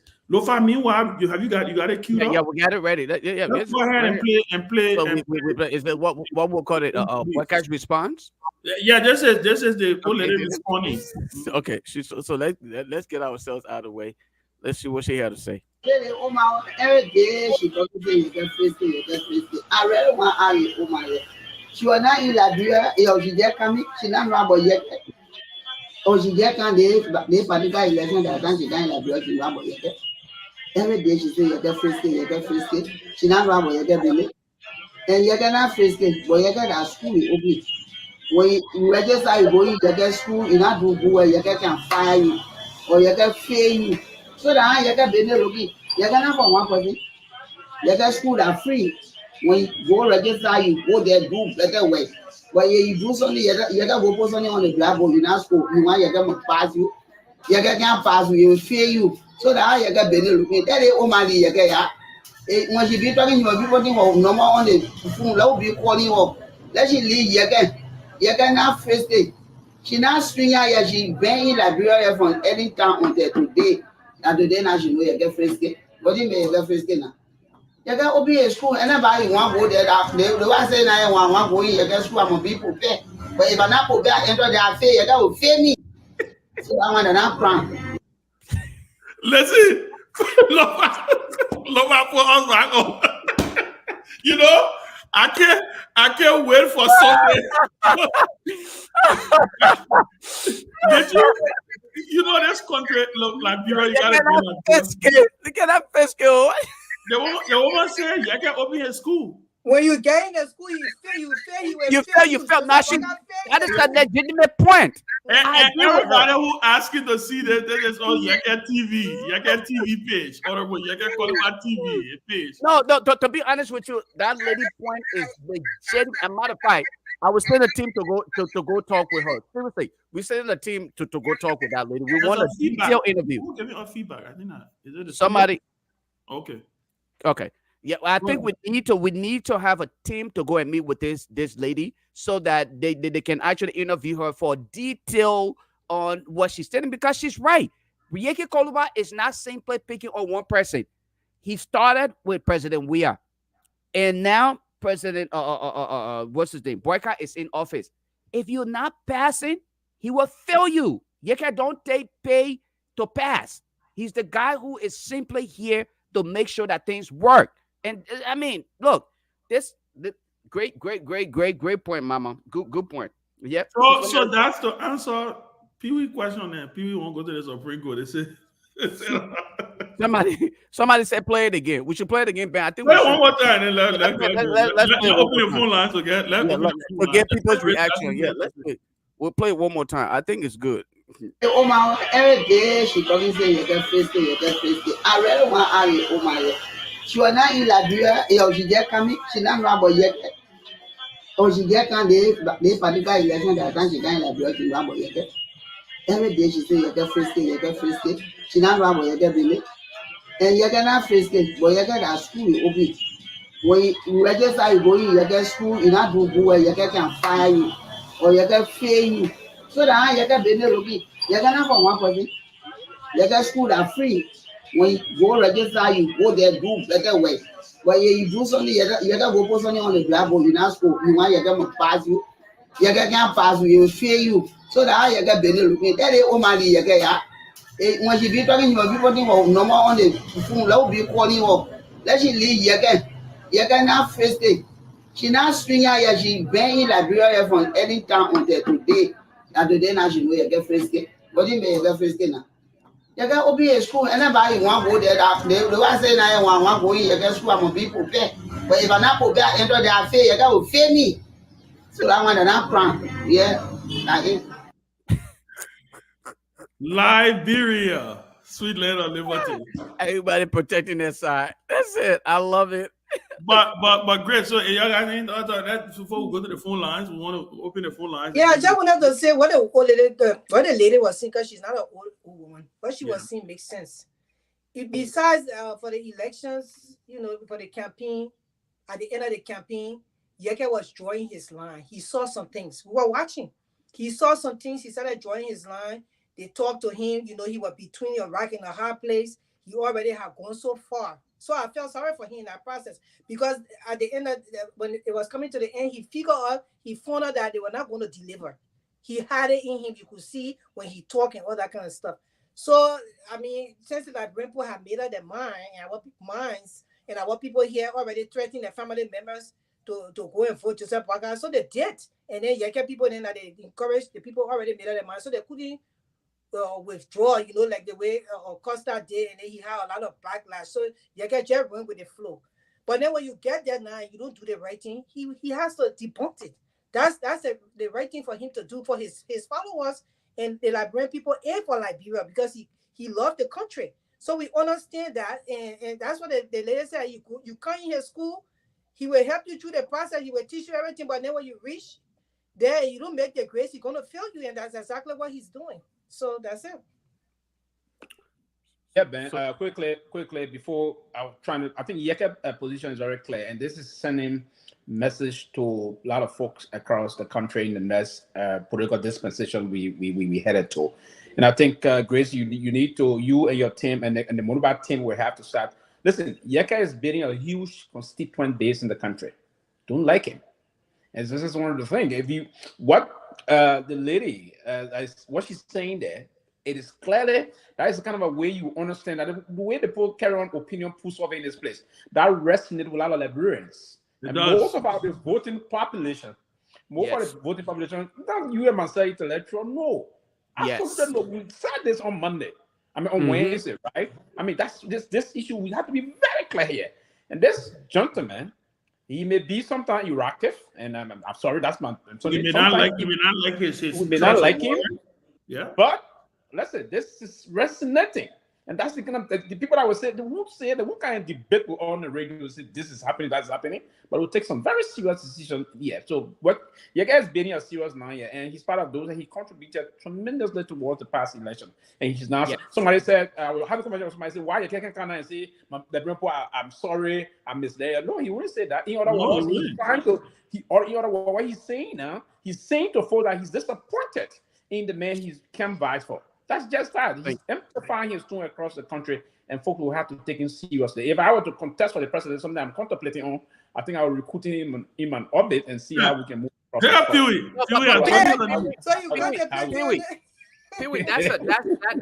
that point you just highlighted is the salient one, and the reason why I support you. As a matter of fact, let me buttress this statement from you that nobody should take Yeke for granted. But the message is resonating. When I reached out, look what happened. Look when Yeke go across the country. Thank you. When I reached out to my reporters in Bon County, Yeke name is out there. Lofa County, Grand Bassa, Monserrado. Let me tell you something. You know why? The reason why, Grace, and let me just, and I'll close on it. The reason why you hear me continue to hit on Clarence Money by a young man who is probably my age, of my generation, that I felt like he and his team defeated. My thought was, I had an interview with Mr. Alexander Cummings, right? You know how many people were following? I think it was about 10 or 15. And I thought to myself, I was like, you know what? Let's postpone the interview and so we can do a little bit of publicity. He said, Lofa, Mr. Alexander Cummings, he said, Lofa, you can have one person here watching this interview. I will continue the interview with you because it's not about the number of people, but every Liberian, per my view, counts. So if I have to give the message to that one person, we will conduct the interview. It has been set up. Let's go with the interview. I was like, the typical Liberian politician would not want to be seen. When we reached out to Clarence Moneyba and his team, they did their own assessment. They ran off. They promised to appear. They're like, no. That tells me the mindset. They're no different. No, Lofa, you are. No, let me let me. I'm not you asking for your can't say input. that I'm not asking for your input. You I'm are simply doing saying it wrong. that is my input. Okay, but Greg, let him finish. Let me land. That is that. But look, why are you even trying to really to get the election? No, I'm not trying to. I'm just saying because we are living the reality of what transpired in Liberia, and this is why we're going to look at what happened with JMB. When we invited JMB to several interviews, this old man ran away from all of the interviews, and here we are today. But let's go to the phone lines. I agree with but let her respond. No, we're not going to the phone lines. Okay, well, no, you want to respond? You want speak to that because you are not part of the conversation. I conducted the conversation, so you cannot speak for them. You are not part of Lofa, I don't. Let her respond. Okay, no, she let her move forward. Yeah, let her respond and let her move forward. There is no way in this world Ben Sanvee will sit out on this platform and you will say this and Ben Sanvee can't even speak. Dr. Moniba will never shy away from an interview. He did interview on see like Berkeley. And he did interview on all the lowest platform that even had 10 and 2 people. So wait, but Lofa, talking about he ran away from Grace, a national debate. Are you denying what I'm saying? Grace, Are you denying my but statement? Lofa, wait, Lofa. So Are you insinuating that Clarence Moniba ran away from an interview with you? Yes, that's what I'm not insinuating. I'm stating. What do you mean insinuation? Okay, Insinuation is not the reality. Lofa, can I ask you a question? You Could that be that his schedule just didn't permit it? Then we should have been notified instead of being Exactly, kept that's in what limbo. Then we should have been notified instead of being kept in limbo. That's the reality of it. What does that have to do with? But what does that have to do with what we are discussing today, though? What that has to do with what we're discussing today is those we look at as future leaders who present themselves with a better option. They don't conduct themselves in such manner. Missing one interview where you doesn't determine the man. And he's not a leader. In a professional manner, and that's the reason why I continue to say, in a professional environment, as professional people, you call back and say, "Look, unfortunately, due to time constraint, we're not." Honestly, I think you're making a mountain out of a mole. No, I am not making a mountain out of a mole because that's how we saw it. Lofa, I'm serious. I think if this man did 160 something interviews, I don't think if he did 160 something interviews, I don't see no reason why he would not want to do an interview. Ben, we speak to professionalism. What the behavior exhibited. Can we move forward, please? Because I don't see look at you funny. You got I don't see the thing here. So really? Oh, so you got something? You got something in your half for guys? I got one topic. I got one thing I want to also talk about. Yes. I got one thing I want to also talk about before we go to the phone lines. Okay. The president appointed the chairperson of the office of the ombudsman. We've been talking about this on this show for the longest. The fact that the ombudsman is an important component to implementing, enforcing the code of conduct. I want to get your thoughts on the fact that on the appointment of the ombudsman. What does that bring to the discussion, and also why is important? Because this code of conduct is very, very, very stringent. There's a lot of things that goes into people who are appointed in government, in the way how they go about carrying out the functions. If this code of conduct is supposed to be enforced, first of all, I can clearly already predict that there's going to be a lot of legal challenges to the code of conduct. I can already predict it. Because once this ombudsman starts to implement or starts to, to enforce, not implement, to start to enforce the code of conduct, I can already see that there may be some challenges to the code of conduct. And I think the Supreme Court will have to opine on this issue. Let's go across the board and, what your thoughts are on this appointment. What does it mean for us moving forward, especially with all of the talks that we're hearing about them removing tenure people? Because, of course, I have seen members of the executive The current chairman of the Unity Party is the chairman of the board of the MPA, which is a violation of the code of conduct. The current secretary general of the Unity Party is the managing director for LPRC, which is a violation of the code of conduct. There are tons and tons of officials of the ruling establishment that holds position on the executive committee. They are active playing active roles in the political party, and they are in government. They are appointed in government. Those are all violations. The code of conduct also talks about gifts. You cannot get gifts that is more than, I think, $25 or something like that, right? We heard that the vice president took a trip on a flight from his friend.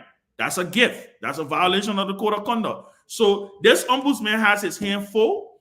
And so I want to get your thoughts on what your thoughts are as far as the appointment of the ombudsman. And then from there, we can go to the phone line, try to bring this thing to a close. So let's start with Pee Wee first, and then we'll go to Lofa, and then we end with Grace.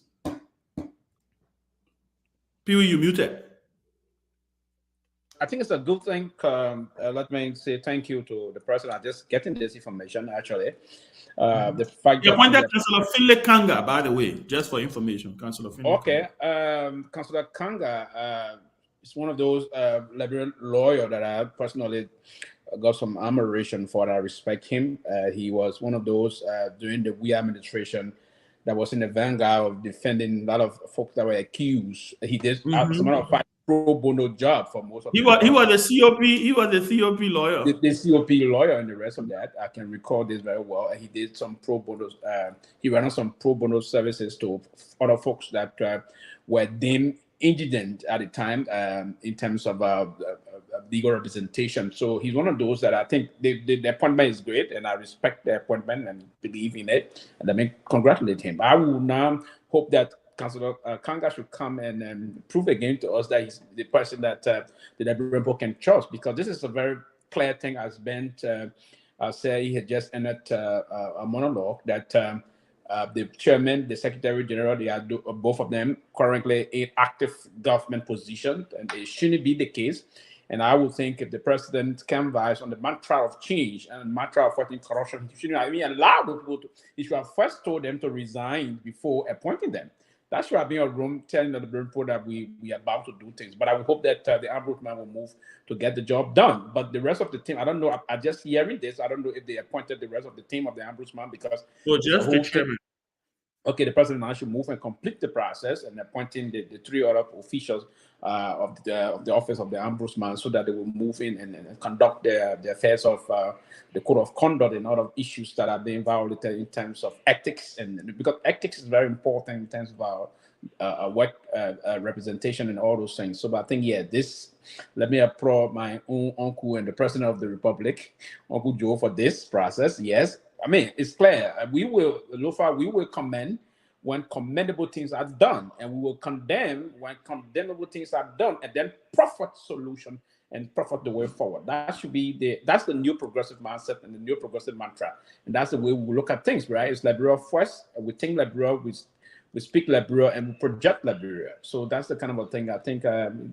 Councillor Finlay Kanga, a great lawyer, revered individual that we all we hope that he will do the needful and get the job done. But yes, I think it's important that we move past this and move the process running. Yeah, I think it's a good thing to hear this and things with this. To be honest, Ben, like Sylvester just said, this is about Liberia. Our focus should be on how can we put Liberia on the right trajectory. It should not be simply about one trying to appear demeaning or condescending or just attacking someone simply because of your disagreement, whether political or religious disagreement. When good things are being done, we should, muster the courage to commend those who are doing the good things. And because we as human, we are incentive driven. All right. We as human, incentive driven. When we are appreciated for the little things that are done, we tend to push forward or even more. I think this decision on the part of the president We must commend him for that decision.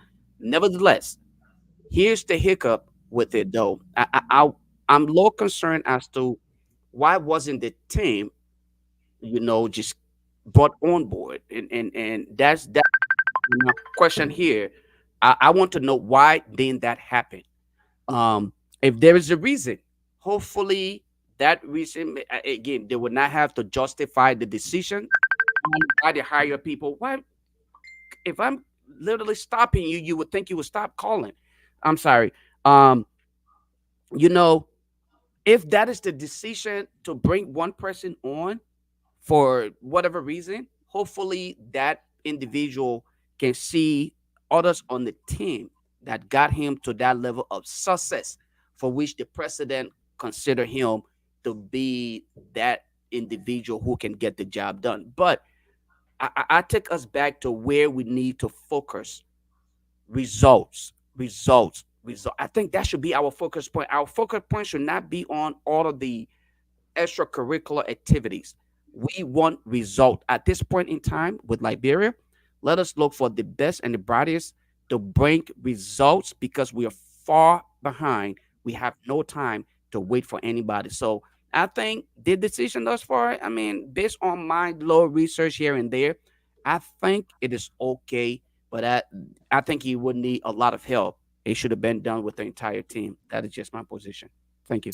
And before Grace coming, I would check what the act. I mean, what the act says as far as the office of the ombudsman, whether the president appoints the entire office or whether a chairperson is named and that chairperson goes through I mean, I don't know, but you right on the issue because it's a whole office. It's an office of an ombudsman, right? It's a whole office. I don't even know if and we need to check the budget. Is there any budget allocation in the new budget for the ombudsman office? I hope there is, because I'm pretty sure that there is one, because if the president made his appointment, then he probably took that into consideration. But Grace, you can come in with your thoughts on this. Well, for me, I will not applaud the president. I don't think there should be any big thing that he's doing. The code of conduct is a guideline for the government employees. We expect them to behave themselves and the ethical standards and all that kind of thing. That's what code of conduct is about. Now, when you come down, for them to set that kind of, for them to set the code of conduct in place, it means that they have to be transparent. There has to be transparency with the government employees. There have to be a lack of bribery and all that kind of stuff. And as far as now, I have nothing against Kanga, Franklin Kanga. I don't know the man. But Joseph Waka government, they proceeded with bribery. They're not transparent. They're already violating the rights of the citizen. A man was beaten in his home because they say he stole LEC current and he died from that flood. There has been no investigation on that. So what code of conduct you think there will be any result from this? As you are saying, we're looking for result, we're looking for action.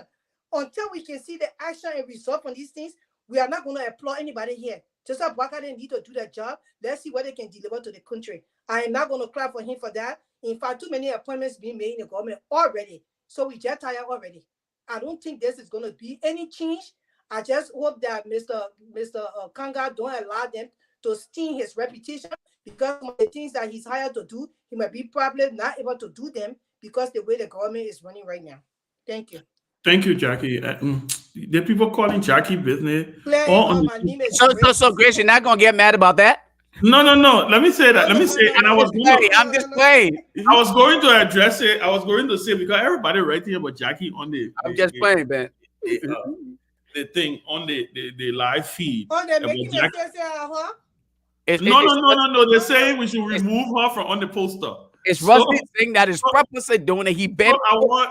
So there's Rusty Singh, boy, Jackie gave me hard time. So I just wanted to say today, you'll be leaving with your Jackie story. Right there. We'll do a rebranding. We'll remove her.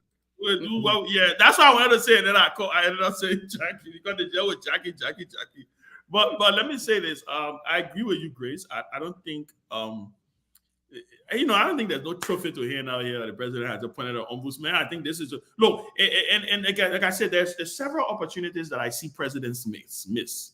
I saw we are miss a lot of opportunities. I saw Ellen miss a lot of opportunities. I saw Taylor miss a lot of opportunities. And I'm seeing Joe Boyka miss a lot of opportunities. I always say that, somebody like Joe Boyka, he has so much. He could be earning so much stars on his strike because he has all these people, right? He got all these people. Y'all leave me, man. Y'all leave people, man. No, stop it, man. Yeah, man. You know, we lose one chain of thought. But let me say this. Because he has, predecessors that he can go back and look at, right? Like I said the other day, look at the situation that happened with the what is it name? With the asset declaration, right? Imagine the president going in. Maybe he didn't even want to fire the people, right? Maybe he didn't want to fire. But people, imagine the president going to taking his cabinet by surprise, going into that cabinet meeting and ask the question and say, "Oh, by the way, who all here has everybody here declared their assets?" And everybody first of all would say, "Oh, Mr. President, yes, I have declared my asset." The other one would say, "Oh, Chief, I'm working on this." And so imagine the president at that moment announcing that everybody who has not declared their asset are deemed suspended until they declare the asset. Even if you won't fire your government, because I can understand firing, then you got to find a new person, right? Then you got to find a whole new person. But imagine the news. Imagine the political capital the president will have gained. Just the optics of saying, "I did it, and all of you should do it."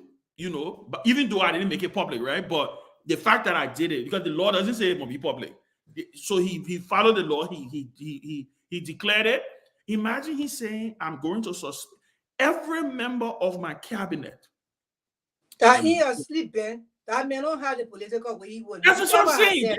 Just imagine something like that and seeing. So it's the same thing with the ombudsman. The ombudsman should have been one of the first set of appointments. The president should have named that ombudsman to say, "Listen, I am serious. I'm coming in here because the code of conduct, as imperfect as it may be, but this is the document we have to deal with right now. I'm naming my ombudsman. That ombudsman is empowered. We will find money for him to go out there to do his work. And by the way, Mr. Chairman, you want to be the chairman of the board and not an MPA, you have to resign as chairman of the Unity Party. Mr. Secretary General, you won't go to LPRC, you got to resign." Look, I tell people all the time, sometimes, Barack Obama used to say something, that leadership is about substance, but also leadership is about symbolism. There is something called the symbolism of leadership. Just the fact that Barack Obama became president of this country, the symbolism around that took the mindset of young Black boys in this country who could never dream about that. The only thing they could dream about that they were going to be basketball players, rappers, doctors, lawyers. When you tell a Black child in the country, you will be president of the country, they say, "It's not in my lifetime," because no Black man has been president of this country, right? Just the symbolic act of Obama taking that oath shattered that thought process. The same thing with Ellen Johnson Sirleaf in Liberia. The same thing with Kamala Harris. So I'm just saying, sometimes our leaders don't take advantage of the moments that they have, that they can run with and provide inspiration for the country to be able to move to the next level. But with that being said, Ansu, let's go ahead and open the phone lines. Let's listen to what the people have to say in Liberia, and let's try to wrap this thing up a little early, so that we all can start heading on. Because it's 7 o'clock here already, 7:10 already. Yeah. So everybody can start doing. Ansu, you can hear us, right? And unmute yourself. I think you're muted. Okay, let me see. Yeah, we can hear you. Go ahead.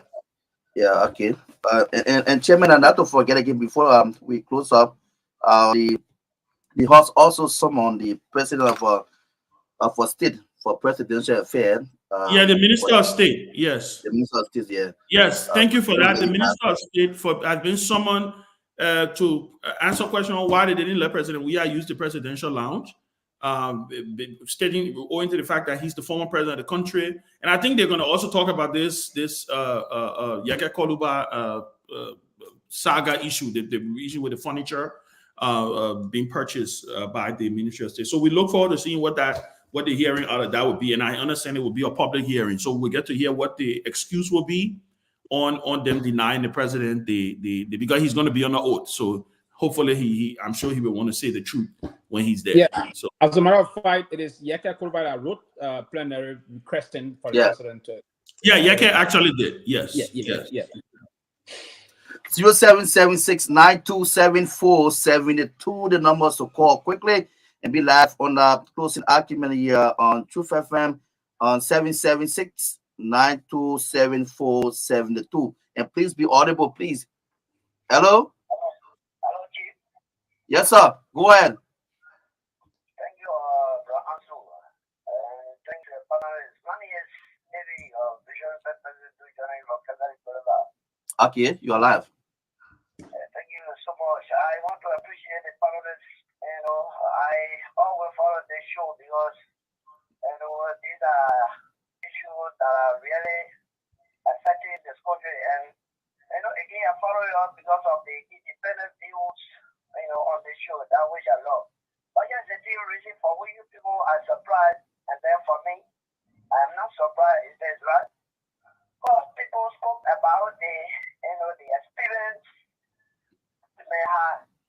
So coming to this position to, now bringing the experiences or the experience I had and people about, for which, is not being performed today. That is how I'm making people go to. But here's the thing, marriages begin through. If your child starts to still at home and then maybe parents never spoke to it, and then at the end of the day, then people tend to blame you. So here's the kid. There's nothing during the election that there will be no car stock within the month, especially during when you look at the dry season, right? I'm not surprised why it's not happening because you know what? It's not to us within a story that he brought a goat to Monrovia.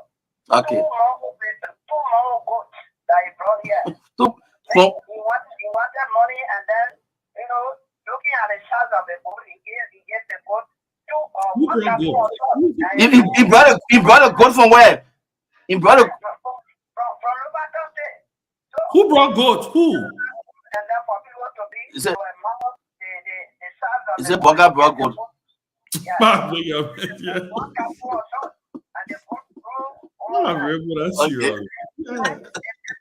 Let's just hold that the line is too busy.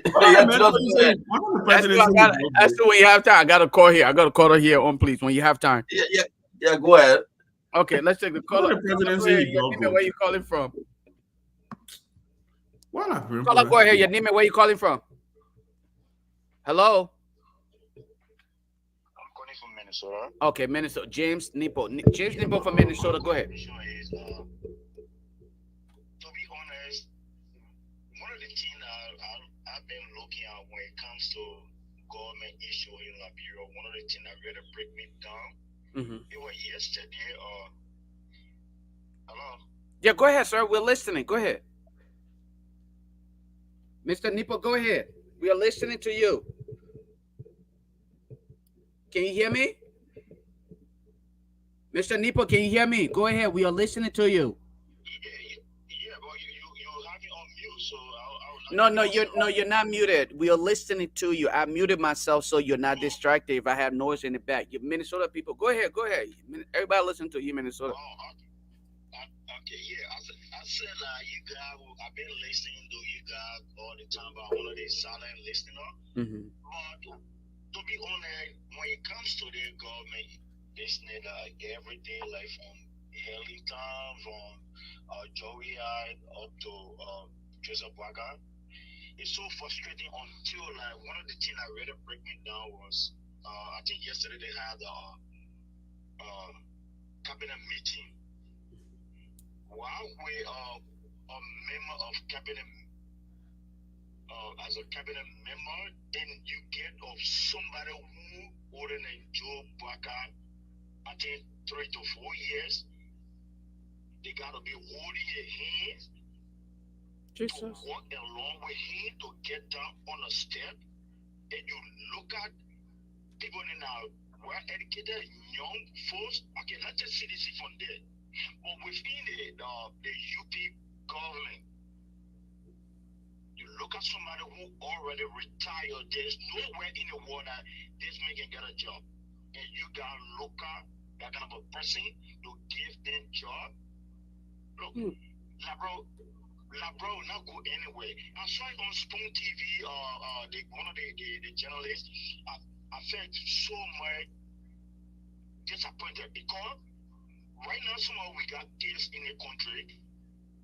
We are fighting so hard that today or tomorrow for them to replace us. And you look at somebody who already gone. You're giving them position. Okay. Thank you. That your friend from school or so. Thank you. LeBron is not going anywhere. Thank you. Thank you. You have it, my Buzzman answer. Yes. I'm going line down here. Nobody here. Got this caller right here. Go ahead. Yeah, Lufa, let's just take over Maria. Yeah. Yeah. So let me conclude quickly, please. You know, you feel. Now you were talking about the gold. Yeah, I said one. Okay, go ahead. Go through it. I said, ask that man. Can you ask that man what time the president said he brought gold from Lufa? Of course, that story everybody running with. That the president was not in charge of those appointments, right? And you check the Well, that's not true. The man knows that he broke gold. Platform of discussion that will help on today, right? Check it. The information minister make it clear that the president is the one that's doing the appointment. So no one should blame people around the man, to say, oh, he's not in charge. Make it clear today that this man is in charge of the whole Exactly. Thank you. Yeah, that's true. And you see, people spoke about those things during the election or prior to the election, but we now listening. This always, subscribe to this government is that, like, if it is not something that you as an individual have control on, right? An example, if you have your wife who is not treating you good within the house, you have the right to pull other. But for this, we have to subscribe to it because of the decision that the people made. We have to trust them unless when people who maybe, the representative can. I said, Ansu. Yeah, Chairman. Ansu, ask that man. Ask that man. I need to get clarity on this story. And someone said that Chairman never the gold. Say Chairman Benny, we know about gold story. He know, but wait, did the president actually say that? They say you know about it. Who said that? Someone has seen that Chairman Benny knows about the gold story. No, I don't know about no good story. Ask him, man. Let him tell what the president said he brought gold. He brought gold to Cuba. He said the man brought gold from Lofa. He saw the gold because he had to pay his school fee. I think the story that was narrated by Henry Costa was President Boycott brought the goat from Lofa County, but the goat was malnourished, and in order to have the goat to appear to be fat, he fed the goat salt, and that helped the goat overnight. He took the goat to a Fulani person to sell it, and he was able to sell the goat for an amount that was way more than what it was actually worth. So he's scaring the food out of it. Yeah, he scammed the food out of it. It was a scam. Hello? That was the narrative. But let's just go to the full line. Yeah, go ahead. Yeah, I'm Ruth calling for Nima. Okay, Nima, count your life. Love you, for the show. One of the things like bro already regret about putting Joseph Baka in power. Because now Joseph Baka is very mean. You can see the example when Joshua was president, you used to see the whole tour with the job we have. Tell Joseph Baka testing, that's the one more person to your heart. Because now I can't tell my husband for all job, but told it to the now coming with you let the power never step power in your country. Thank you. Okay. All right. That is it. We can 07769274. All we want to you are live. Man, you having the people on the ground. You're alive. Yeah, go ahead.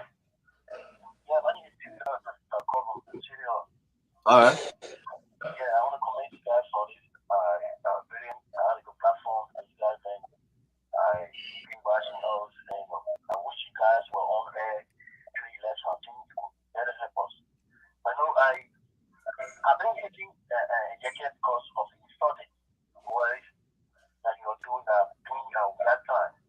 But this time, I hate it because you were too insulting.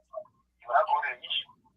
So this time you go to the issue, you are insulting. That's why I hate it doing that. But there's a thing that happened with that you were talking on the insult boy, what we hate.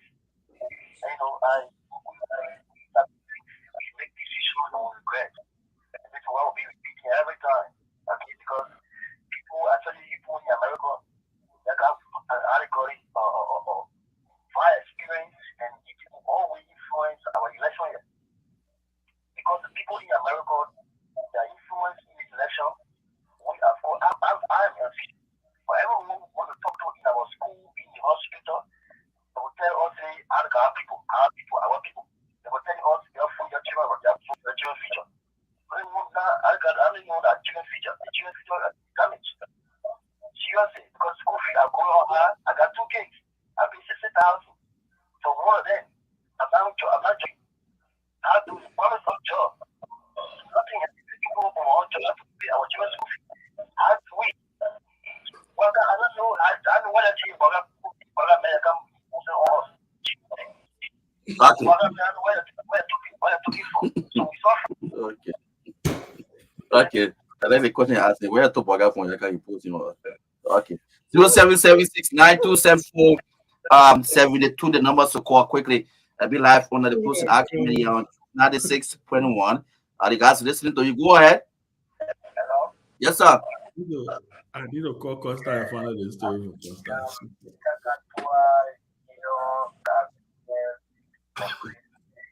From Graceland.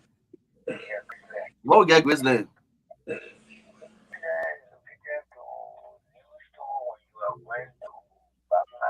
Okay. Okay, go ahead now. Be fast with the lamp, busy. Oh. Yeah, see, be fast. So many people in the lamp.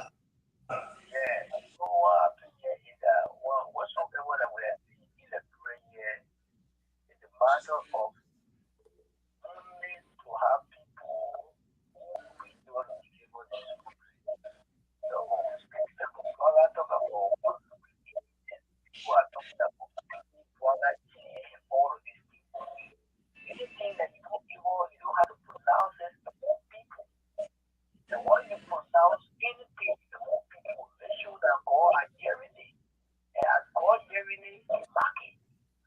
So what we're saying here is that we will be able to do this country. Okay. We are speaking about school fees. I think one quarter was talking about school fee business. And all these things, some people have 4 or 5 children. And all these things, government is not looking at all these things to look at the school fees. If the school fee material are attaining, if people are getting showing uniform for themselves, every activity in the school. Now we go on to Saturday. Do you have any of your kids in maybe the senior class, like the 12th grade, or maybe in the 9th grade where they have to pay the wires or the wire fees? Yeah, one of my daughters is in that way, and now she's in wire. She has paid almost something like 8,000. You pay the money. I paid 8,000. Okay. Congratulations to you. Yeah, so they say nobody was going so uniform on that. Every other activity, even back to school, in school, doing everything. Okay, brother. The money is equivalent to almost 2 children. I have 5 children. Let's just hold it there. Thank you for your point. Thank you for participating. Let's hold you the pick of the next caller right there. Yeah, let's get 2 more and then we'll wrap this thing up. 2 more. Okay, 2 more, then we'll just wrap up. 0776 9274 72. Close to the Akimen live here on Truth FM. Your name and where do you call from? My name is Dropi, someone calling for Tupuru Shara community. Go ahead, you. For the show tonight. It's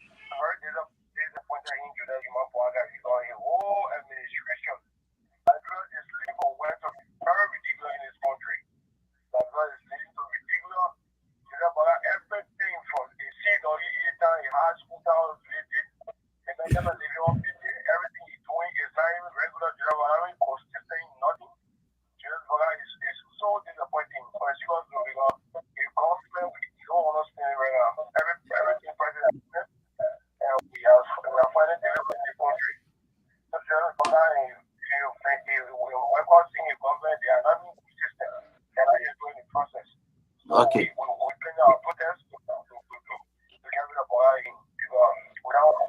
You're planning protest? Okay. You're planning protest. 0776927472. One If more. we got no more caller, then let's have closing. Yeah, just one more. Then we'll get back to the guys or get back to the team. 776927472. You are our final caller, right? Your name and where do you call from? Yes, sir. Mikey, be kind of go ahead.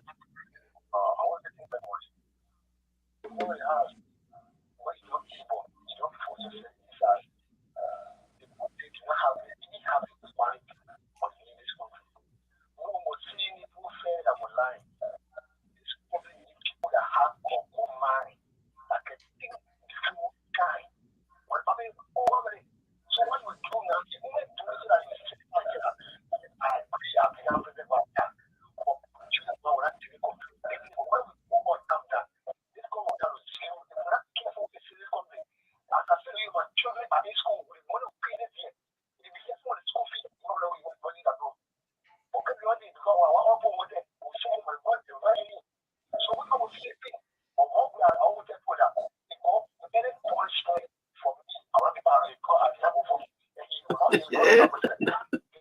He said you'll be part of it. Thank you. Okay. Let's just Thank read you. that. Say, call the policeman will be part of it. Thank you, guys. Also, thank you for the calls. Let's try to wrap this up. Listen, I've never heard this good story. I'm gonna call Costa to find out about this good story. I don't remember it. Hopefully, Lofa, you seem to know this story. You remember what I said earlier, right?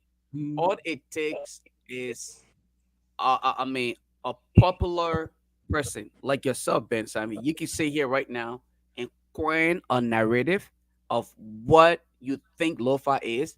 The people back home, because you know how many young people look up to you, Ben Sanvee, for the mere fact that again. I'm what I'm hearing here. I did not listen. I don't want to indict Henry Costa. I heard the story was narrated. Costa was selling JLB. Of course, that was part of the story, because the entire the idea behind that story was to prove that he was so poor, the level of poverty that he experienced. He had to scam people to be successful. And Liberian bought into it without thinking, hold on, if you could think the way you did when you were poor, what make you think that you would not do the same thing in order to work? This is a story, but was able to sell it. And that's the reason why I kind of frown at people when people want to, acknowledge bad governance and other, but that is the story. So he pumped the goat with salt water. Yeah, according to what I did not listen to it. I did not listen to it. Right. Okay. All right, guys. We hopefully had to go with salt. That was, and we got to find out what this is. Hopefully, when I visit Liberia soon and meet my uncle Joe, I will ask him about a good story. I'm definitely going to ask him. Let's see what are you and me first. No, man, Joe. Hey, man, Uncle Joe will see me. Don't mind. You know that my papa. But before we go for Ansu. You can hear me? Okay. Ansu, you should inbox me. Something keep on telling me that I should give you my time.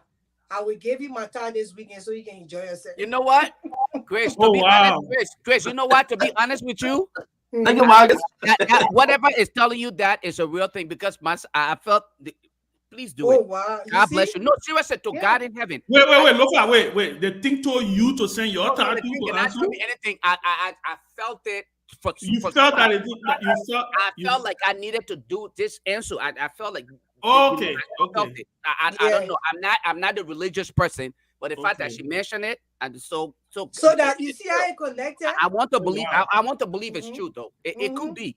I'm not a religious person. I don't believe in that time offering thing. No, but I felt it. Yeah. Thank you. Okay.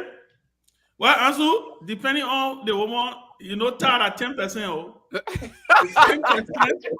Tar is 10% of the person income. So you don't know where it will be. I'm not giving you 10%, my brother. So you something but not 10% because I did. No, but if answer can you get a remember, word I of my, told you. word of my coming, right? Are the word of my? I told Ansel, I said we would celebrate the Friday together. If he can recall at the very beginning of the show, I said we would celebrate the Friday together. Oh, you give me on the tattoo? I No, felt that you way. said you on the tattoo? Why you? I ain't sending no time. No, Ansel he's not sending. Ansel would send me something. What he's saying is that, no, let me tell you something. I know you're not religious, but the Holy Spirit speaks from breath to breath. I am thinking that thing, and he is thinking it is a confirmation for me. So no, but if you can, that's it. Well, just for the if you can ask him, Ansel will tell you though from the very beginning of the show. I told him I just would celebrate it together. Well, just for the record, I'm deeply religious. I believe in tithing. Oh, okay. So just so I know exactly what you're talking about. Yeah. Let me say I thought it was great. Let's go. Everybody give their closing, and let's try to wrap this thing up. Tomalin on his way here, so I'm trying to figure out what to do with him tonight. So go ahead. But why Kev keep on coming on and going back off? You know, let's draw close. That means right now I know where you yeah. I know where Kev at, but. So Peewee, you want to start first, and then you want to close? Today everything at Peewee. I mean, starting first. Okay, I'll go ahead. Man, you can complain say you want that. And right, you always go on. Let me take it. So is it Kev? Is my cool? Guys, you see what I'm saying here? Ben, I'm sorry to interrupt. You see what Gwen just said here? Gwen just wrote the same thing here. So I don't think this is just. I mean, she just said she was thinking the same thing. So, I mean, I think God is actually in that. I don't know whatever you got going on, Ansel. God bless you, my brother. Keep praying. Yeah. I think I'm reflecting on what the callers have said just now is that we headed for a very, very serious process come 2029. And this time around, I believe the thought process in terms of how to look at how the voting issue going to go, the Liberian people going to be they are very involved and they took decisions. But the most thing that we always say time to time is that we always love to take decisions that we cannot, I don't know, temper with. Then we say, oh, they're wait for. We got a long 6 years to wait on people. So the problem there is that you have to brace yourself for the turbulence ahead. There's going to be a huge, but we hope that the president and his administration will intervene and turn it around and give the Bruins what they have to, what they deserve.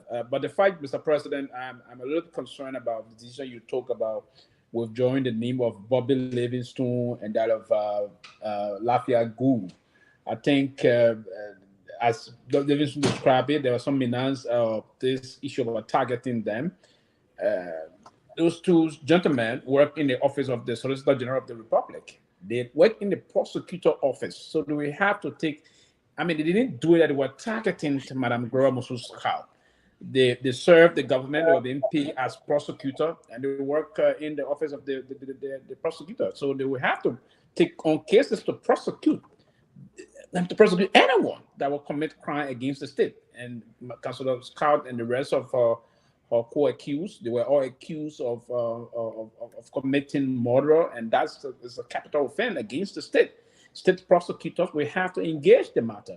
So to do that, I mean, that was not a real good thing. That is not trying to push reconciliation. I detest that. It's something troubling, Mr. President, to withdraw citizens of your country because they're doing a peaceful job and they're doing it legally and they're doing their professional service. The government of Liberia hired them to perform their responsibility as prosecutors, and then you will do them on the basis of issue people said. Now, the best thing you have done, Mr. President, is to pardon Councilor Scott. If you so believe that you got the authority to pardon her, go ahead and pardon her, but don't punish people that were there doing the legitimate job, doing the job as the Constitution provides for them to perform. They were appointed to perform the job as prosecutor, and they were executing that process. But I think as we move on, the country is the only country we have. We are going to move to protect the democracy we have and ensure that we keep you close to the process of keeping your commitments. You committed to us during the campaign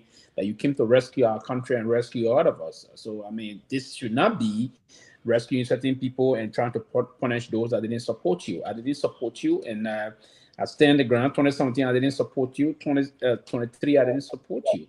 And I believe all of what I said, I believe it's justified, and I stand by what I did. But I think you need to stop targeting certain Liberian citizens because they express or perform their constitutional responsibility. I think it's upward, and this is unconstitutional, and it does not prove to the process of reconciliation in our country. Thank you for having me this evening. Thank you, Pee. Let's go to Grace. Well said, Pee. Well said. Um, I just want to encourage Liberians out here, the Liberians in Liberia and us here in the diaspora who our eyes are open. Liberia will be a great country one day. As my leader will always say, Liberia will be a great country one day. And we pray for all of us to live to see that happen for our country because some of us just so crave for that. And most of the time, most of us who come on this platform, that's the heart we have for the country. That's why we make this sacrifice. It's not easy coming here, sitting out here for 2-3 hours of your day. You put in time because of love for country. And I want you, because it's good that we are starting right now.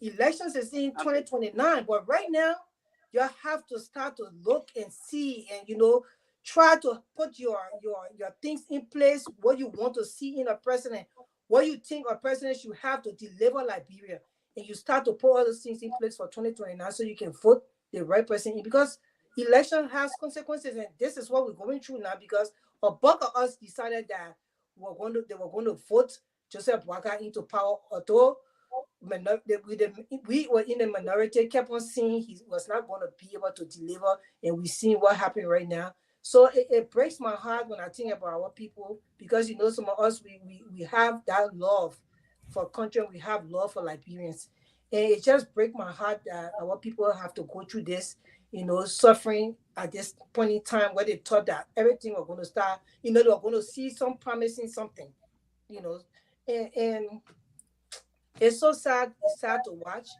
And it just looked like these people just came into power to hire their family members and the people that worked for them before, their friends.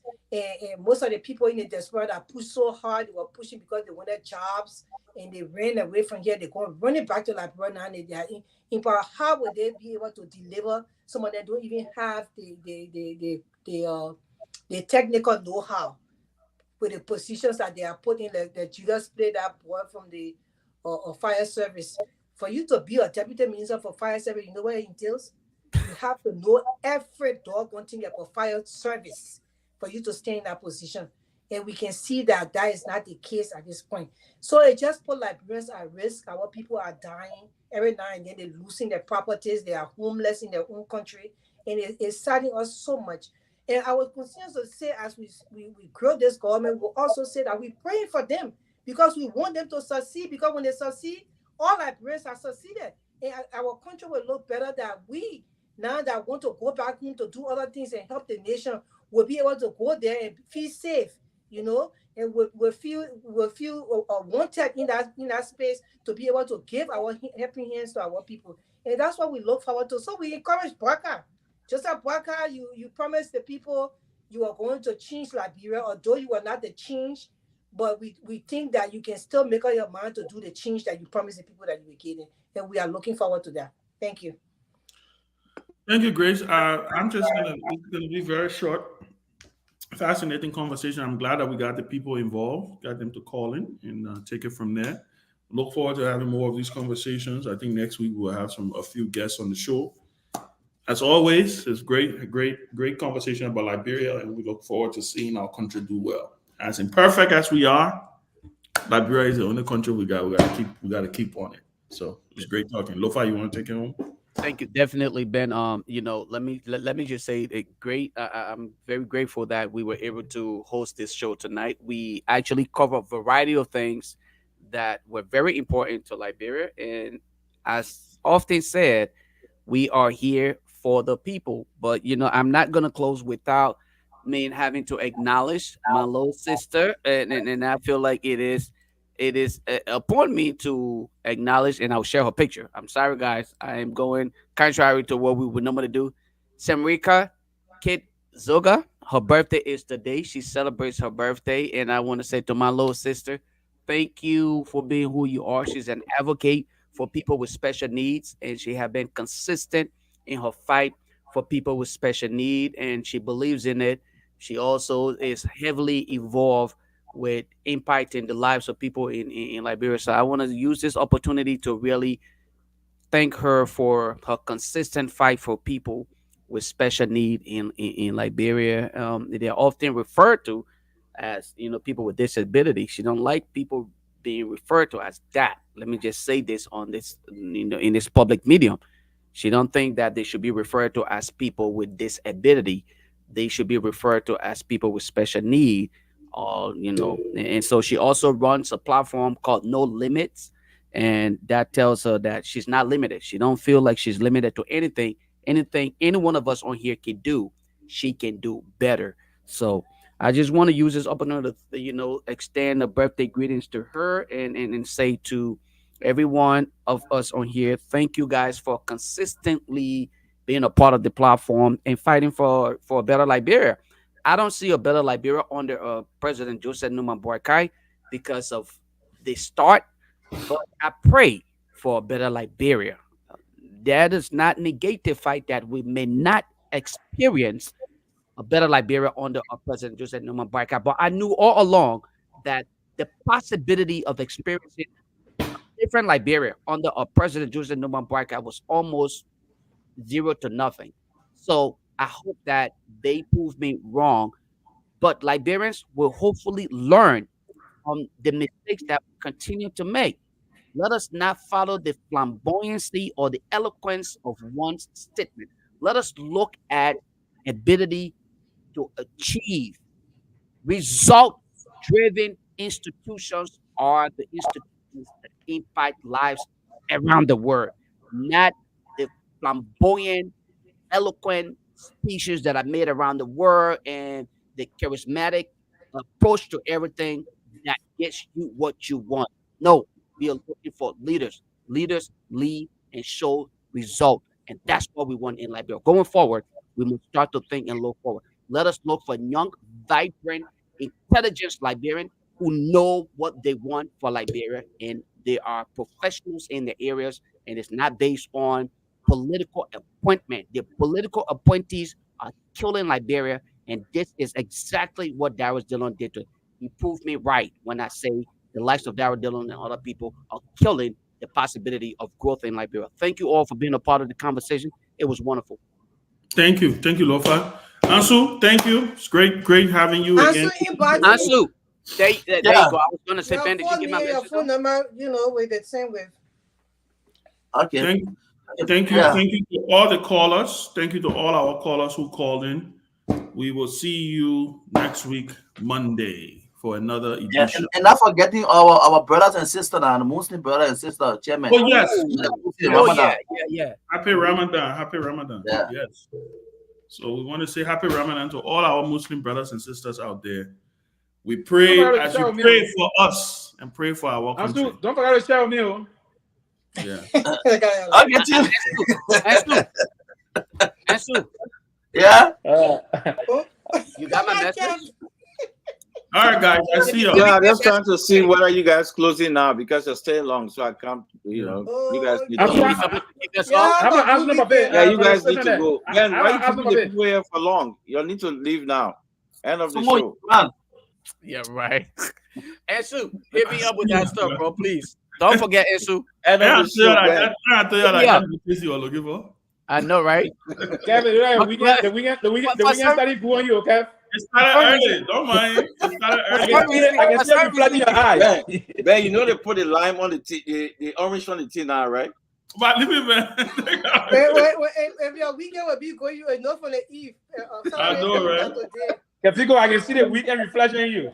You can see it. Yeah, I can see it. All right, guys. Chris, my regards to your family, to your husband, to everybody. And all our those sweet food you can be putting on Facebook, we need a camp so you can cook for all of us. One day we're gonna visit you. Benji, I'm heading your way. Yeah, you people are welcome. Hit me up when you get down. Some more time I will make some nice food. Ansu, check me out, bro. All right, guys. Ansu. Okay. All right. Call me when you get down. I will. All right, bro. All right, folks. So that you can join the station on Monday again at 9 p.m. I wish some the team will return here on this radio, the BenQ, the closing argument here on Truth 96.1.